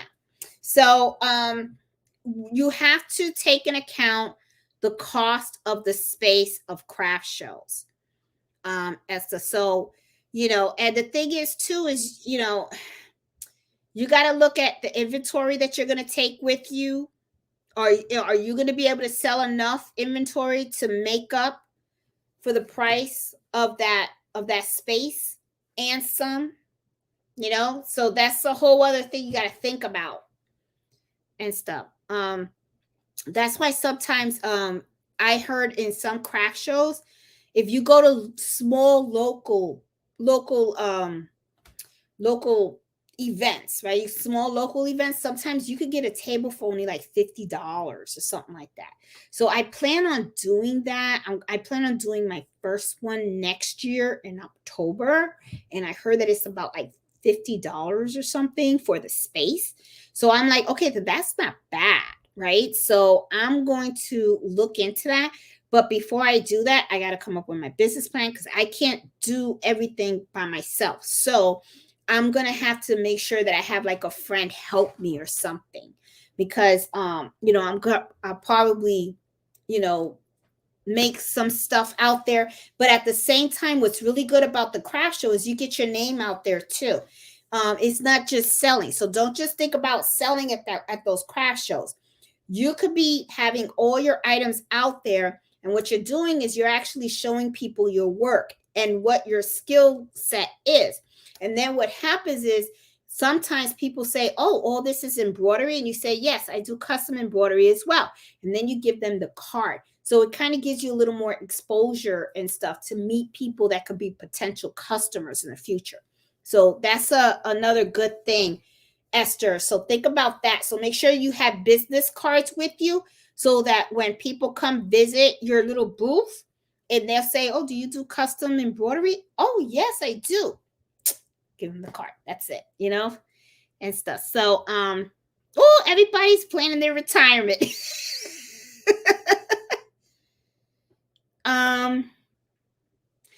How are we going to be notified about the gift exchange? Hey, Susan. Okay. The drawing had already took place. You should have gotten an email, okay, saying who your person was. Okay. If you have not, then send me a message and I will let you know who you're supposed to be gifting to. Okay. As a matter of fact, because you're asking, and I think you're like the third person that asked, I'm going to make sure that I put an announcement on the Facebook page. That way, people can reach out if they did not get that email notification. Because when you signed up, you should have had your email address in there. And then when I did the drawing, because I did the drawing November 1st, okay, so you should be already paired up with somebody. But let me write down your name, and I will send you a message through Facebook and give you who you're assigned, okay, and stuff. So if there's anybody else out there that don't know who they're supposed to be giving their gift to, let me know, and I will make sure that I that I get you that information and stuff, because I want to make sure everybody does their gift and mails it out, okay, and stuff. So yeah. Hey, Mary Ellen, how are you? Oh, you're welcome. I like doing this. So this is my Friday stuff. I love spending Friday with you guys. Hey, Judith, what kind of machine do you recommend to start a business? It depends on what it is that you want to do and stuff. So, Judith, what I really recommend is I do have a video though. I have a video on the channel. It's called Single Needle versus Multi-Needle Machine. I would recommend look at that video because I do discuss the pros and cons of each of these machines.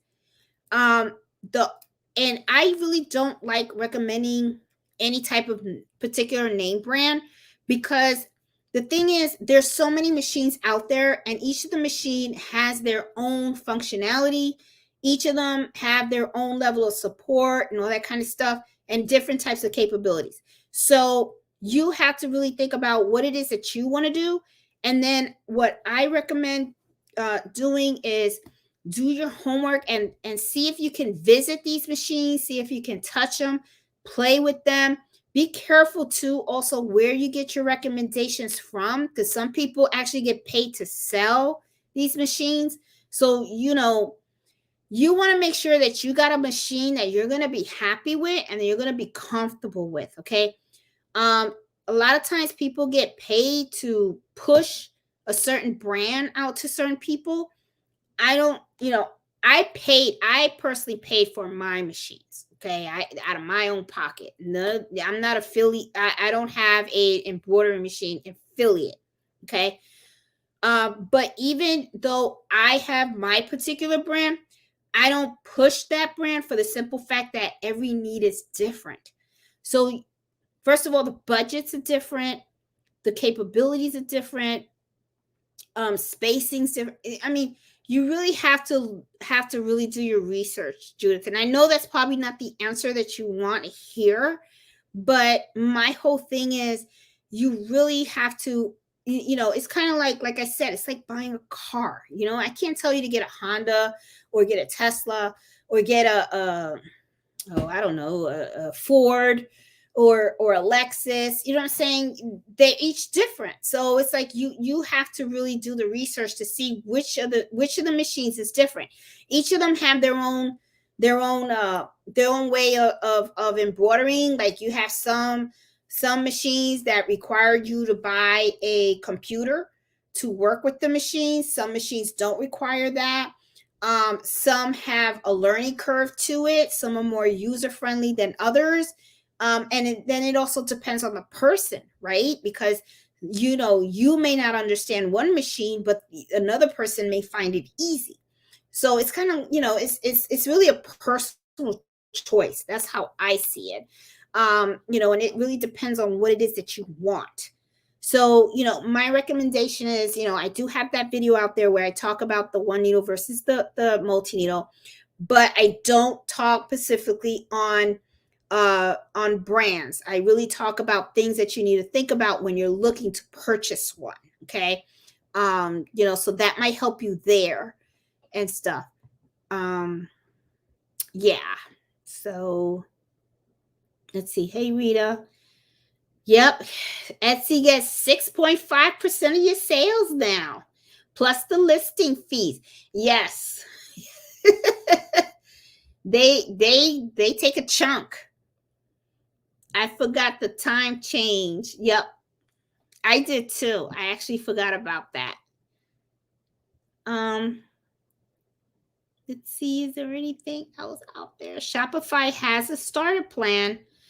It does. But like I said, the thing with the Shopify, you gotta draw your own traffic. And if you're really good with social media, then you know,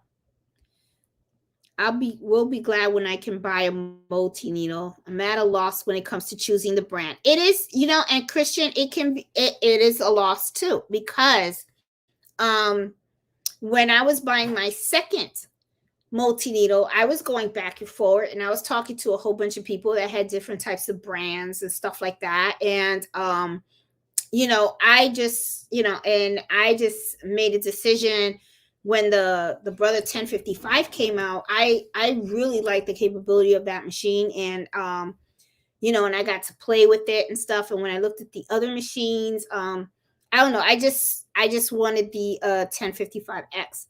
And I did look at other stuff, and I am probably going to look at buying a third machine next year. Am I going to get another brother? I don't know. I don't know, because the thing is too, that as time goes on, manufacturers improve their machines, as time goes on. So I probably will probably be looking again, and I'm going to be starting like at square one and say, okay, well, I know I have these two, but I would probably like to try another manufacturer, and see which one. I don't know. I do have some in mind, but I don't know too much about those machines to actually make that investment. And that's the other thing too, is these machines cost money. They're not cheap. They are not in any way cheap. These suckers cost, okay? It's almost like buying a Toyota Corolla. I mean, it's they cost. I mean, we're talking thousands, okay? Now, some of these companies do make it a little easier, and they say, they offer financing and all that kind of stuff, which is okay. But at the end of the day, you got to look at that bottom line, and you see that's a lot of money. So the last thing you want to do is rush that decision and buy a machine, because I've met people that have rushed the decision, bought the machine, hated it. And depending on who you talk to, you get different opinions, right? Some people hate it. They say that it was a bad machine. Some people hate it because they didn't understand it. And then sometimes you get, sometimes you got to wonder, was it a bad machine, or is it user error? Is it that they just didn't understand it, or maybe they didn't do the research, and it, for what they wanted it to do, it wasn't the machine for them. There's just so many things. So to me, it's like, when you're asking somebody for advice and stuff like that, you ask them for advice. And a lot of times when I ask people for advice about anything in life, like a situation, really what I'm doing is I'm just analyzing it, like, well, what would you do? What would you do? And then I kind of think about it, and then at the end of the day, I have, to me, and that's one thing I tell my son, at the end of the day, you got to make the decision that's right for you. That's what you have to do. It's good to ask for advice, because what it is you're getting different perspectives from different people, but sometimes you have to think about where this perspective is coming from, right? So that's like when I say you got to be careful when you talk to people that have these machines, that have a financial interest in these machines, okay? Because sometimes you may not be getting an honest opinion or being told the whole story about a particular product, because they want to sell it. It's like, I don't want to say used car salesman. Well, but the thing, what I'm saying, they want to make that sale, okay, because they get that commission or whatever. So sometimes you don't know what the true intention is. So you got to be worried about that, so it can be really hard. So, and this is the thing, when you watch that video, I even talk about when you're looking at machines, you have to also consider the company, right? How long have they been in that business? And I like to talk to customers that have owned the machines, but not just they just bought it, I want to talk to somebody that had owned that machine for 5 years, that has already owned it for 5 years, that have the old versions, because they do upgrade their machines, right? But I want to know, are you still happy as a customer? Are you still happy with that machine? And then I want to know, when that machine breaks, right? And it needs a part or something like that. Are you able to get that part? Or do you have trouble getting support or getting somebody to fix it? Think about that. Because the thing is, you got the machine and it's new, right? And it's pretty and everything works, right? But you're going to be using this machine. And if your business takes off and it's going really well, that's going to be a workhorse. So that machine is going to be probably on all the time, a lot of time. And don't fool yourself in thinking that the machine's going to work the same way 5, 10, 15 years. Okay? Things break. Things do break. Just like when you have a car, you will get a flat tire if you don't change the tires. Your car is going to mess up if you don't take care of it. Whatever machine you get, you're going to have to do your maintenance. And there are going to be times when things break. Things have broken on my machines, like my threader needle and stuff like that. And I had to get the technician come in and put the thread on needle. And then I had to figure out how to do it myself, because I remember one Christmas, I think it was last year actually, my needle threader broke. And then I had to physically, manually thread all 10 needles. You know how long that took? So I was like, what the heck? You got to think about these things. So, it's a very difficult decision. It's not something that, to me, I would take lightly, for the simple fact that you're talking about something that's thousands of dollars. And also, you're talking about a device that is going to really run your business for you. Okay. The embroidery machine is the machine that's going to run your business. So it has to be a top-notch machine. It has to be something that can manage what you need it to manage today, and also can grow with you in the future. And you have to have that backing. So that's the only advice that I can really give all you guys regarding the machines. Like I said, I don't like to push any of the brands.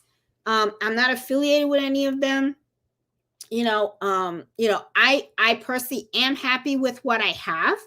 Are there better machines out there? Probably.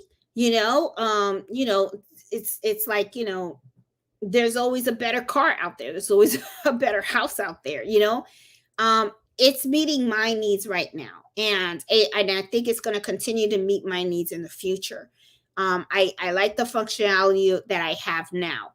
Now when I look for a third machine, I'm going to be looking at what is out there, and I'm going to be looking at what functionality is out there, what's going to grow and stuff like that. So it's just different, so you just have to weigh everything. So my whole thing is just, be careful, and just make sure that when you make that decision, that you're making an informed decision that you're going to be happy with and stuff, and it's okay to take advice from other people and stuff like that, but just remember where it's coming from. And also make sure that you don't just talk to people that just bought the machine. See if you can talk to people that have owned the machine for a couple of years and see how it worked. Because, things can happen. Sometimes, when you buy something, everything's working great and the customer support is great. But what happens 5, 6, 7 years? Is their customer support still going to be great? Are they still going to be able to help you? Are you still going to be able to buy parts? That's just those are some questions that I always ask, and stuff. I have never heard of Blue Sky embroidery machine, Monica. No. There's just so many machines out there. And every time, I see all these new machines being advertised. So all I say is just do your homework. Do your homework.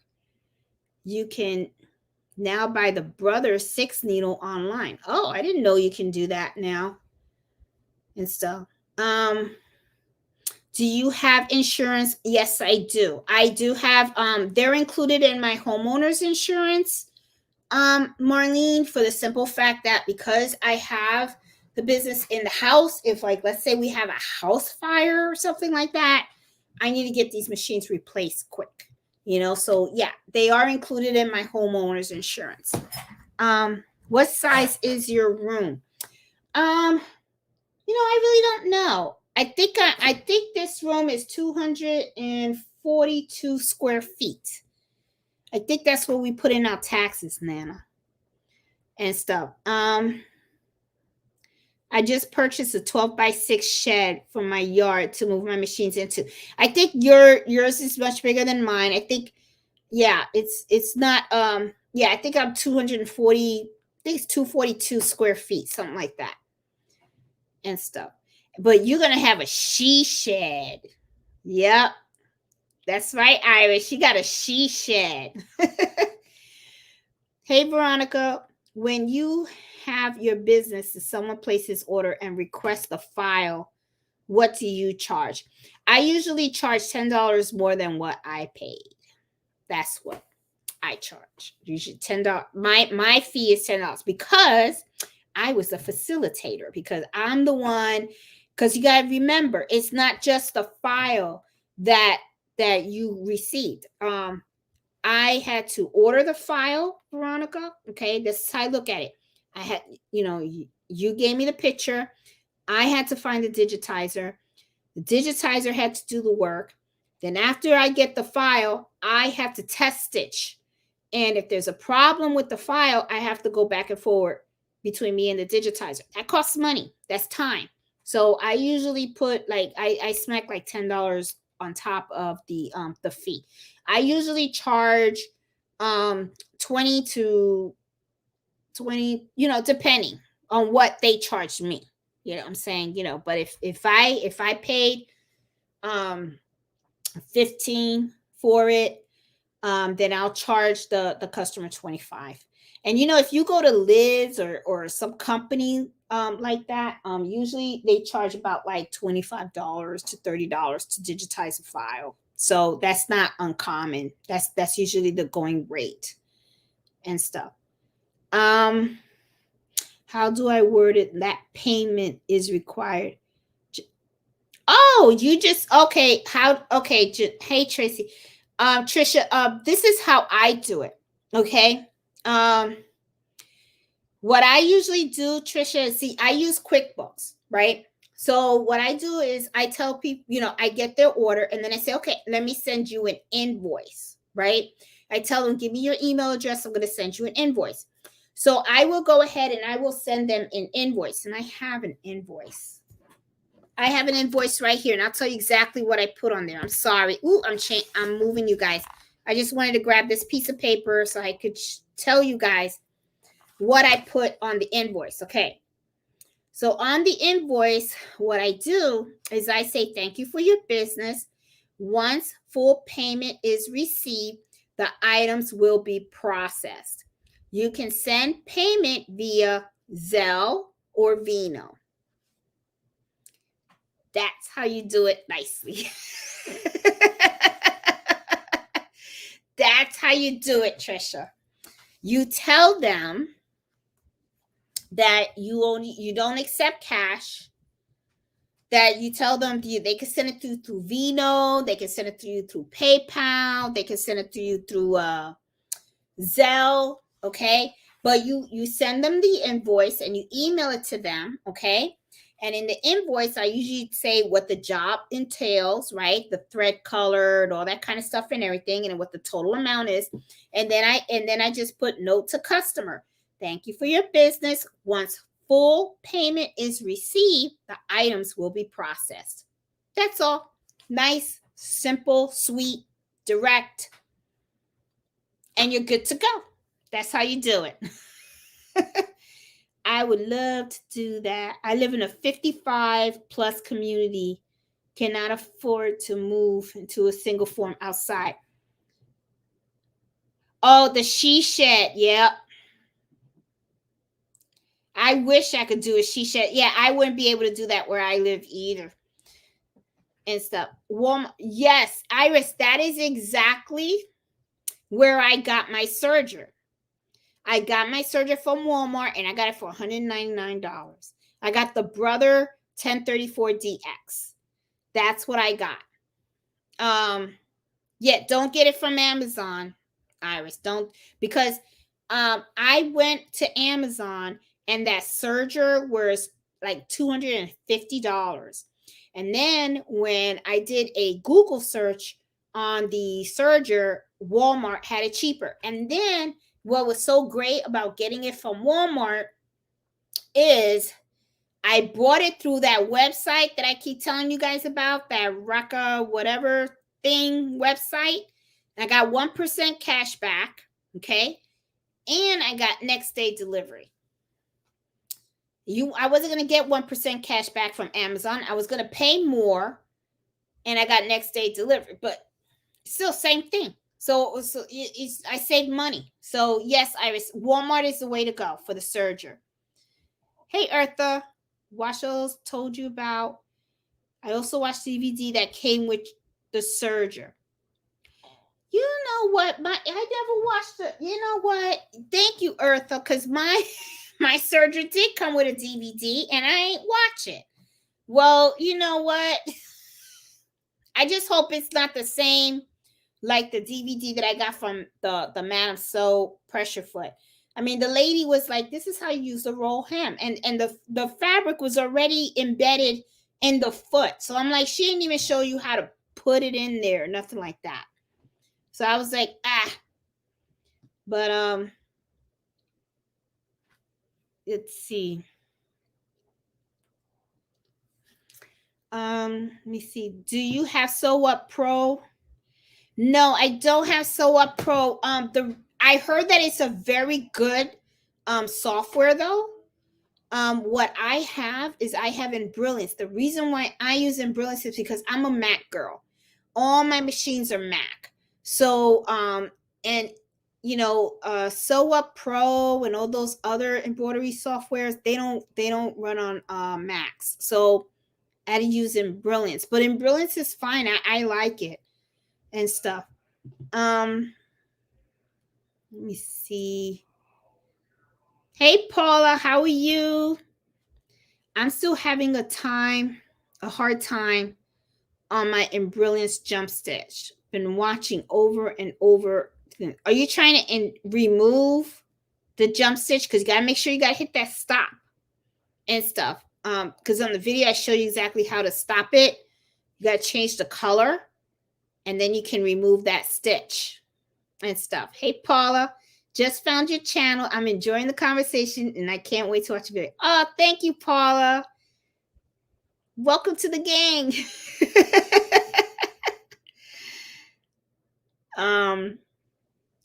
Let's see. Not doing so much embroidery as I like. Why not, Susan? You should be embroidery. Sewing stage. Oh, she's in the sewing stage and stuff. I have to get in that serger. I am determined to find how to work that serger. And then when I do, you guys know I'm going to have to come up with a video and show you guys what the heck I was doing wrong and how to do it right. So that way you guys don't go through what I was going through, you know, because let me tell you, I was just like, and stuff. Susan, I found the email from Esther. Oh, awesome. Okay, great. Cool. Yes, guys, if you guys are in the Esther gift exchange, you should have gotten an email, okay, and stuff. But you know what, Susan? Anyway, I will put out an announcement on the Facebook group, so that way everyone can make sure to check their email and stuff. So that way, everybody's got to start working on those gifts and stuff. And maybe I'll do a Zoom so we can all do a show and tell, and we can all talk about what gift we got and stuff. I think that would be kind of fun to do that and stuff. Let me see. Is there anything else out here? Brother is so expensive. Christian, I'm going to tell you something. They're all expensive. And Brother is expensive. It is. It is expensive. But and I'm not saying go brother. What I'm saying is whatever machine you're looking at, Christian, when you're looking at these machines, look at the price. Because of course you got to look at the price, okay? Because you know your budget. Look at the price and then ask them about the functionality that you're getting in that machine. See what you're getting for your money. Okay? So that's the advice that I give you. Okay? Because the thing is, once you buy it, you got it and you want to be happy. You really want to be happy. And what's really important too is make sure that you're getting a machine that you think you're gonna truly understand and know how to use. Because a lot of times I hear people, they buy a machine and they talk bad about the machine. It's like they hate the machine. The machine's this, it's crap, it's this and that.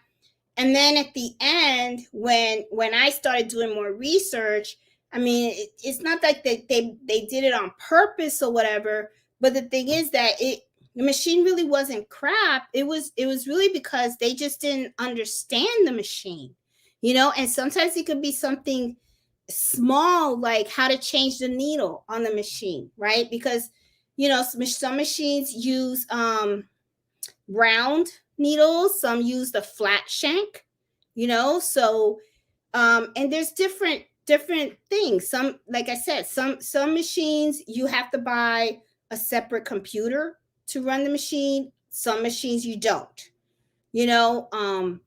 and sometimes some are more user friendly than others, and they each have their own operating system. So you have to learn how to use their operating system so you understand how they work. Some have big screens, some have small screens. You just gotta do your research. You really do. But whatever machine you pick, I'll tell you what, it's gonna cost a couple of grand, especially if you're thinking multi-needle. And if you think that the multi-needle machines are the only ones that are expensive, I'm gonna tell you right now, you are very, very wrong. Because go to a sewing shop and ask to see the single needle machines that have the big sewing areas. Ask them how much those puppies cost. Girl, I'm going to tell you right now, you're going to fall out. Because I know I did. I was like, what? Excuse me, how much? I was like, oh my God. I was like, what? But I ain't going to lie to you. I did try it. That thing sold like butter.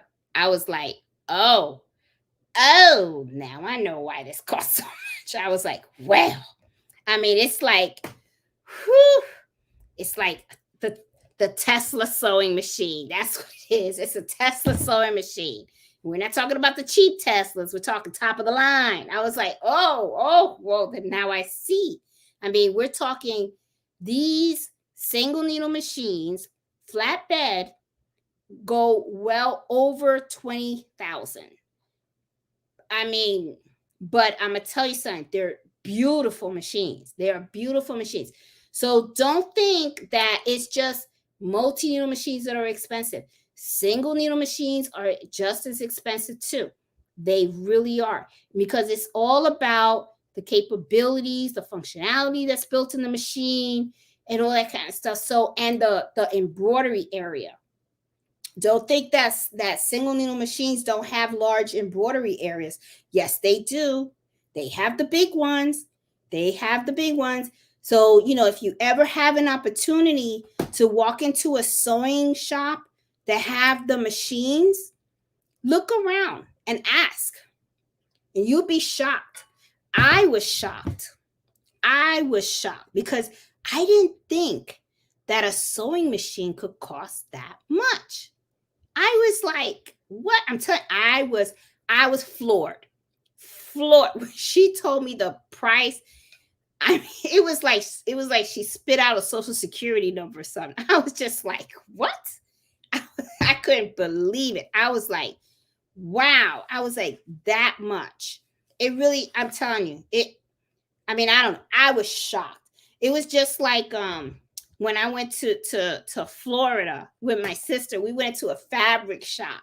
Okay. And I think I told you guys last year, I went to a fabric shop, and the lady, you go to Joann's, right?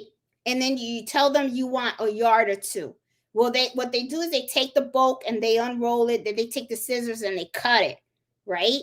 So, well, this lady, what she did was she took a piece of fabric, she took a scissor, she put a little niche in it, and then she went, and she just split. She just went plump, and the fabric went. You hear it rip, and she just went. Shh. And when she did that, I was like, "Oh my God, what are you doing to my fabric?"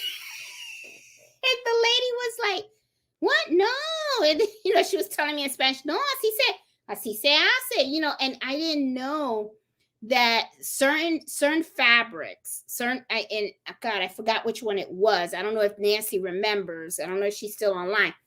But there's certain fabrics that the way the fibers are, if you just cut a little niche and then you just pull it, it'll go straight. It'll cut straight down. I didn't know that. I just thought that woman was having a moment. Like maybe she was having a bad day. Maybe I pissed her off because I asked her to cut my fat. I don't know. She just cut that thing and then she went, and I was like, oh my God, my fabric. And she was like, oh, no, that's fine. And I didn't know. But, that was another fallout moment for me at, learning about fabrics and stuff like that. But anyway. But yeah, go to the sewing shop and ask about those machines. You'd be shocked. And I even mentioned that in the video that I did, where I have the video where I talk about single needle versus multi needles. The pros and cons of each one. That's what I think I titled that one in. So that way, you could talk, you'll learn about the pros and the cons of single needles and the pros and the cons of multi needles, because they both have their pros and their cons. At the end of the day, it's really about what you want and stuff. Okay, so let me see. Yeah, and Paul, you can get burnt out. Yes, you can. Burnt out is a real thing, which is why I like to take my walks with Mello. And sometimes I do like to take my break from here because I don't want to get the burnt out and stuff. Liliana uses Happy.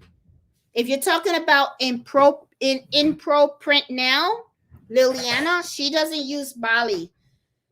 She uses the Happy machines. She likes those. That's all she has. All Happy. She has been using Happy, and Liliana has been in business. She has been running her embroidery business for over 20 years. And she has always used that brand, Happy. She has been very content with those, but that's the one that she uses, Iris. Bali, I don't know who uses Bali, but no, not Liliana. If you're talking about that Liliana from Embro Print now, she uses the Happy. That's the one. Let me see. Oh, looks like Pam got a technician and stuff. Let me see. Paula, that's so true. I was tempted to start off with a very expensive machine.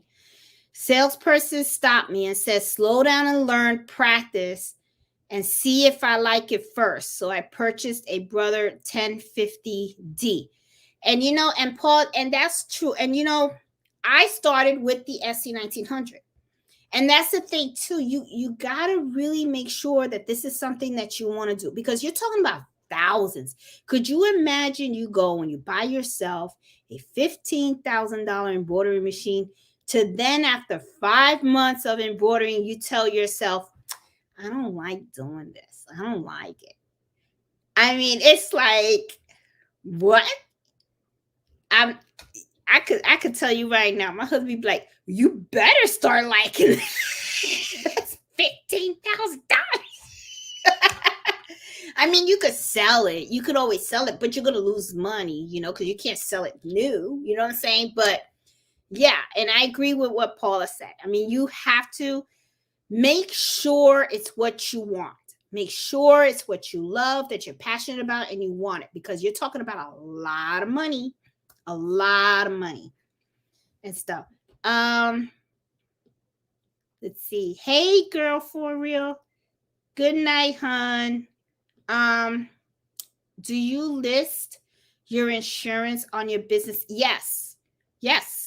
Because that insurance is for your business. Yes. Anything related to your business, that is what you use.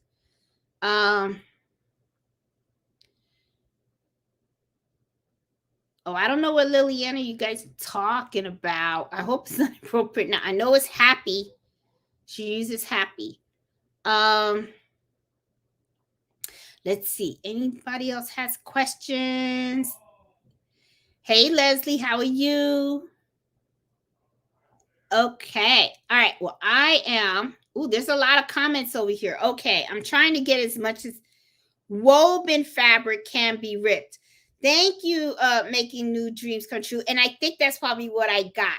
But I'm gonna tell you something. She flipped me out when she ripped that fabric. That thing. I was like, I never saw that before. Never, ever. And I bought a lot of different types of fabric from Joann's, and they never, ever ripped it that way. They always cut it with a scissor. That was the first time that I saw somebody do that. And I was just like, I mean, it really floored me. My sister was laughing because of the way I look. I was like, oh my gosh, she ripped my fabric. I was like, what did you just do? And she was like, no, it's okay. I was like, oh my God. I was like, oh boy. But okay. Well, guys, I am going to call it the night. And let me see. Did I get to most of the stuff? If I didn't get to your comment, I am so sorry and stuff. But I'm at 2 hours and a half. And I think I am going to start putting the S on Embroidery Happy Hours, because I do talk a lot. I know I'm a talker. I'm a talker and stuff. But the thing is, I do like sharing information with you guys. I really do, because I really feel like, it helps you and stuff. And that's really why I created the channel, because I really wanted to create a channel that I can share my whole journey in embroidery and running my business and all that kind of stuff, and giving you guys, tips and all that kind of stuff. And, if I can just help one person, then I'm happy. Yeah. Crafty Pork. Yep. Liliana uses the Happy embroidery machine. She does. So, guys, I am going to call it the night. As always, thank you so much for spending Friday night with me. I love you guys so much. And if you like today's video, please give me a thumbs up. If you're new to my channel, please consider subscribing, and please share my videos around and stuff if you feel that these videos can help someone else and stuff. Because like I said, it's all about sharing information and helping other people. Okay. So I will talk to you guys later. You guys be careful, be safe, and happy sewing and embroidery. And if you're looking to buy a embroidery machine, please be sure to do your research, okay? Because at the end of the day, you just want to make sure that you get what is right for you and what's going to make you happy, okay? So I will talk to you guys later. Have a good night, everybody. Bye.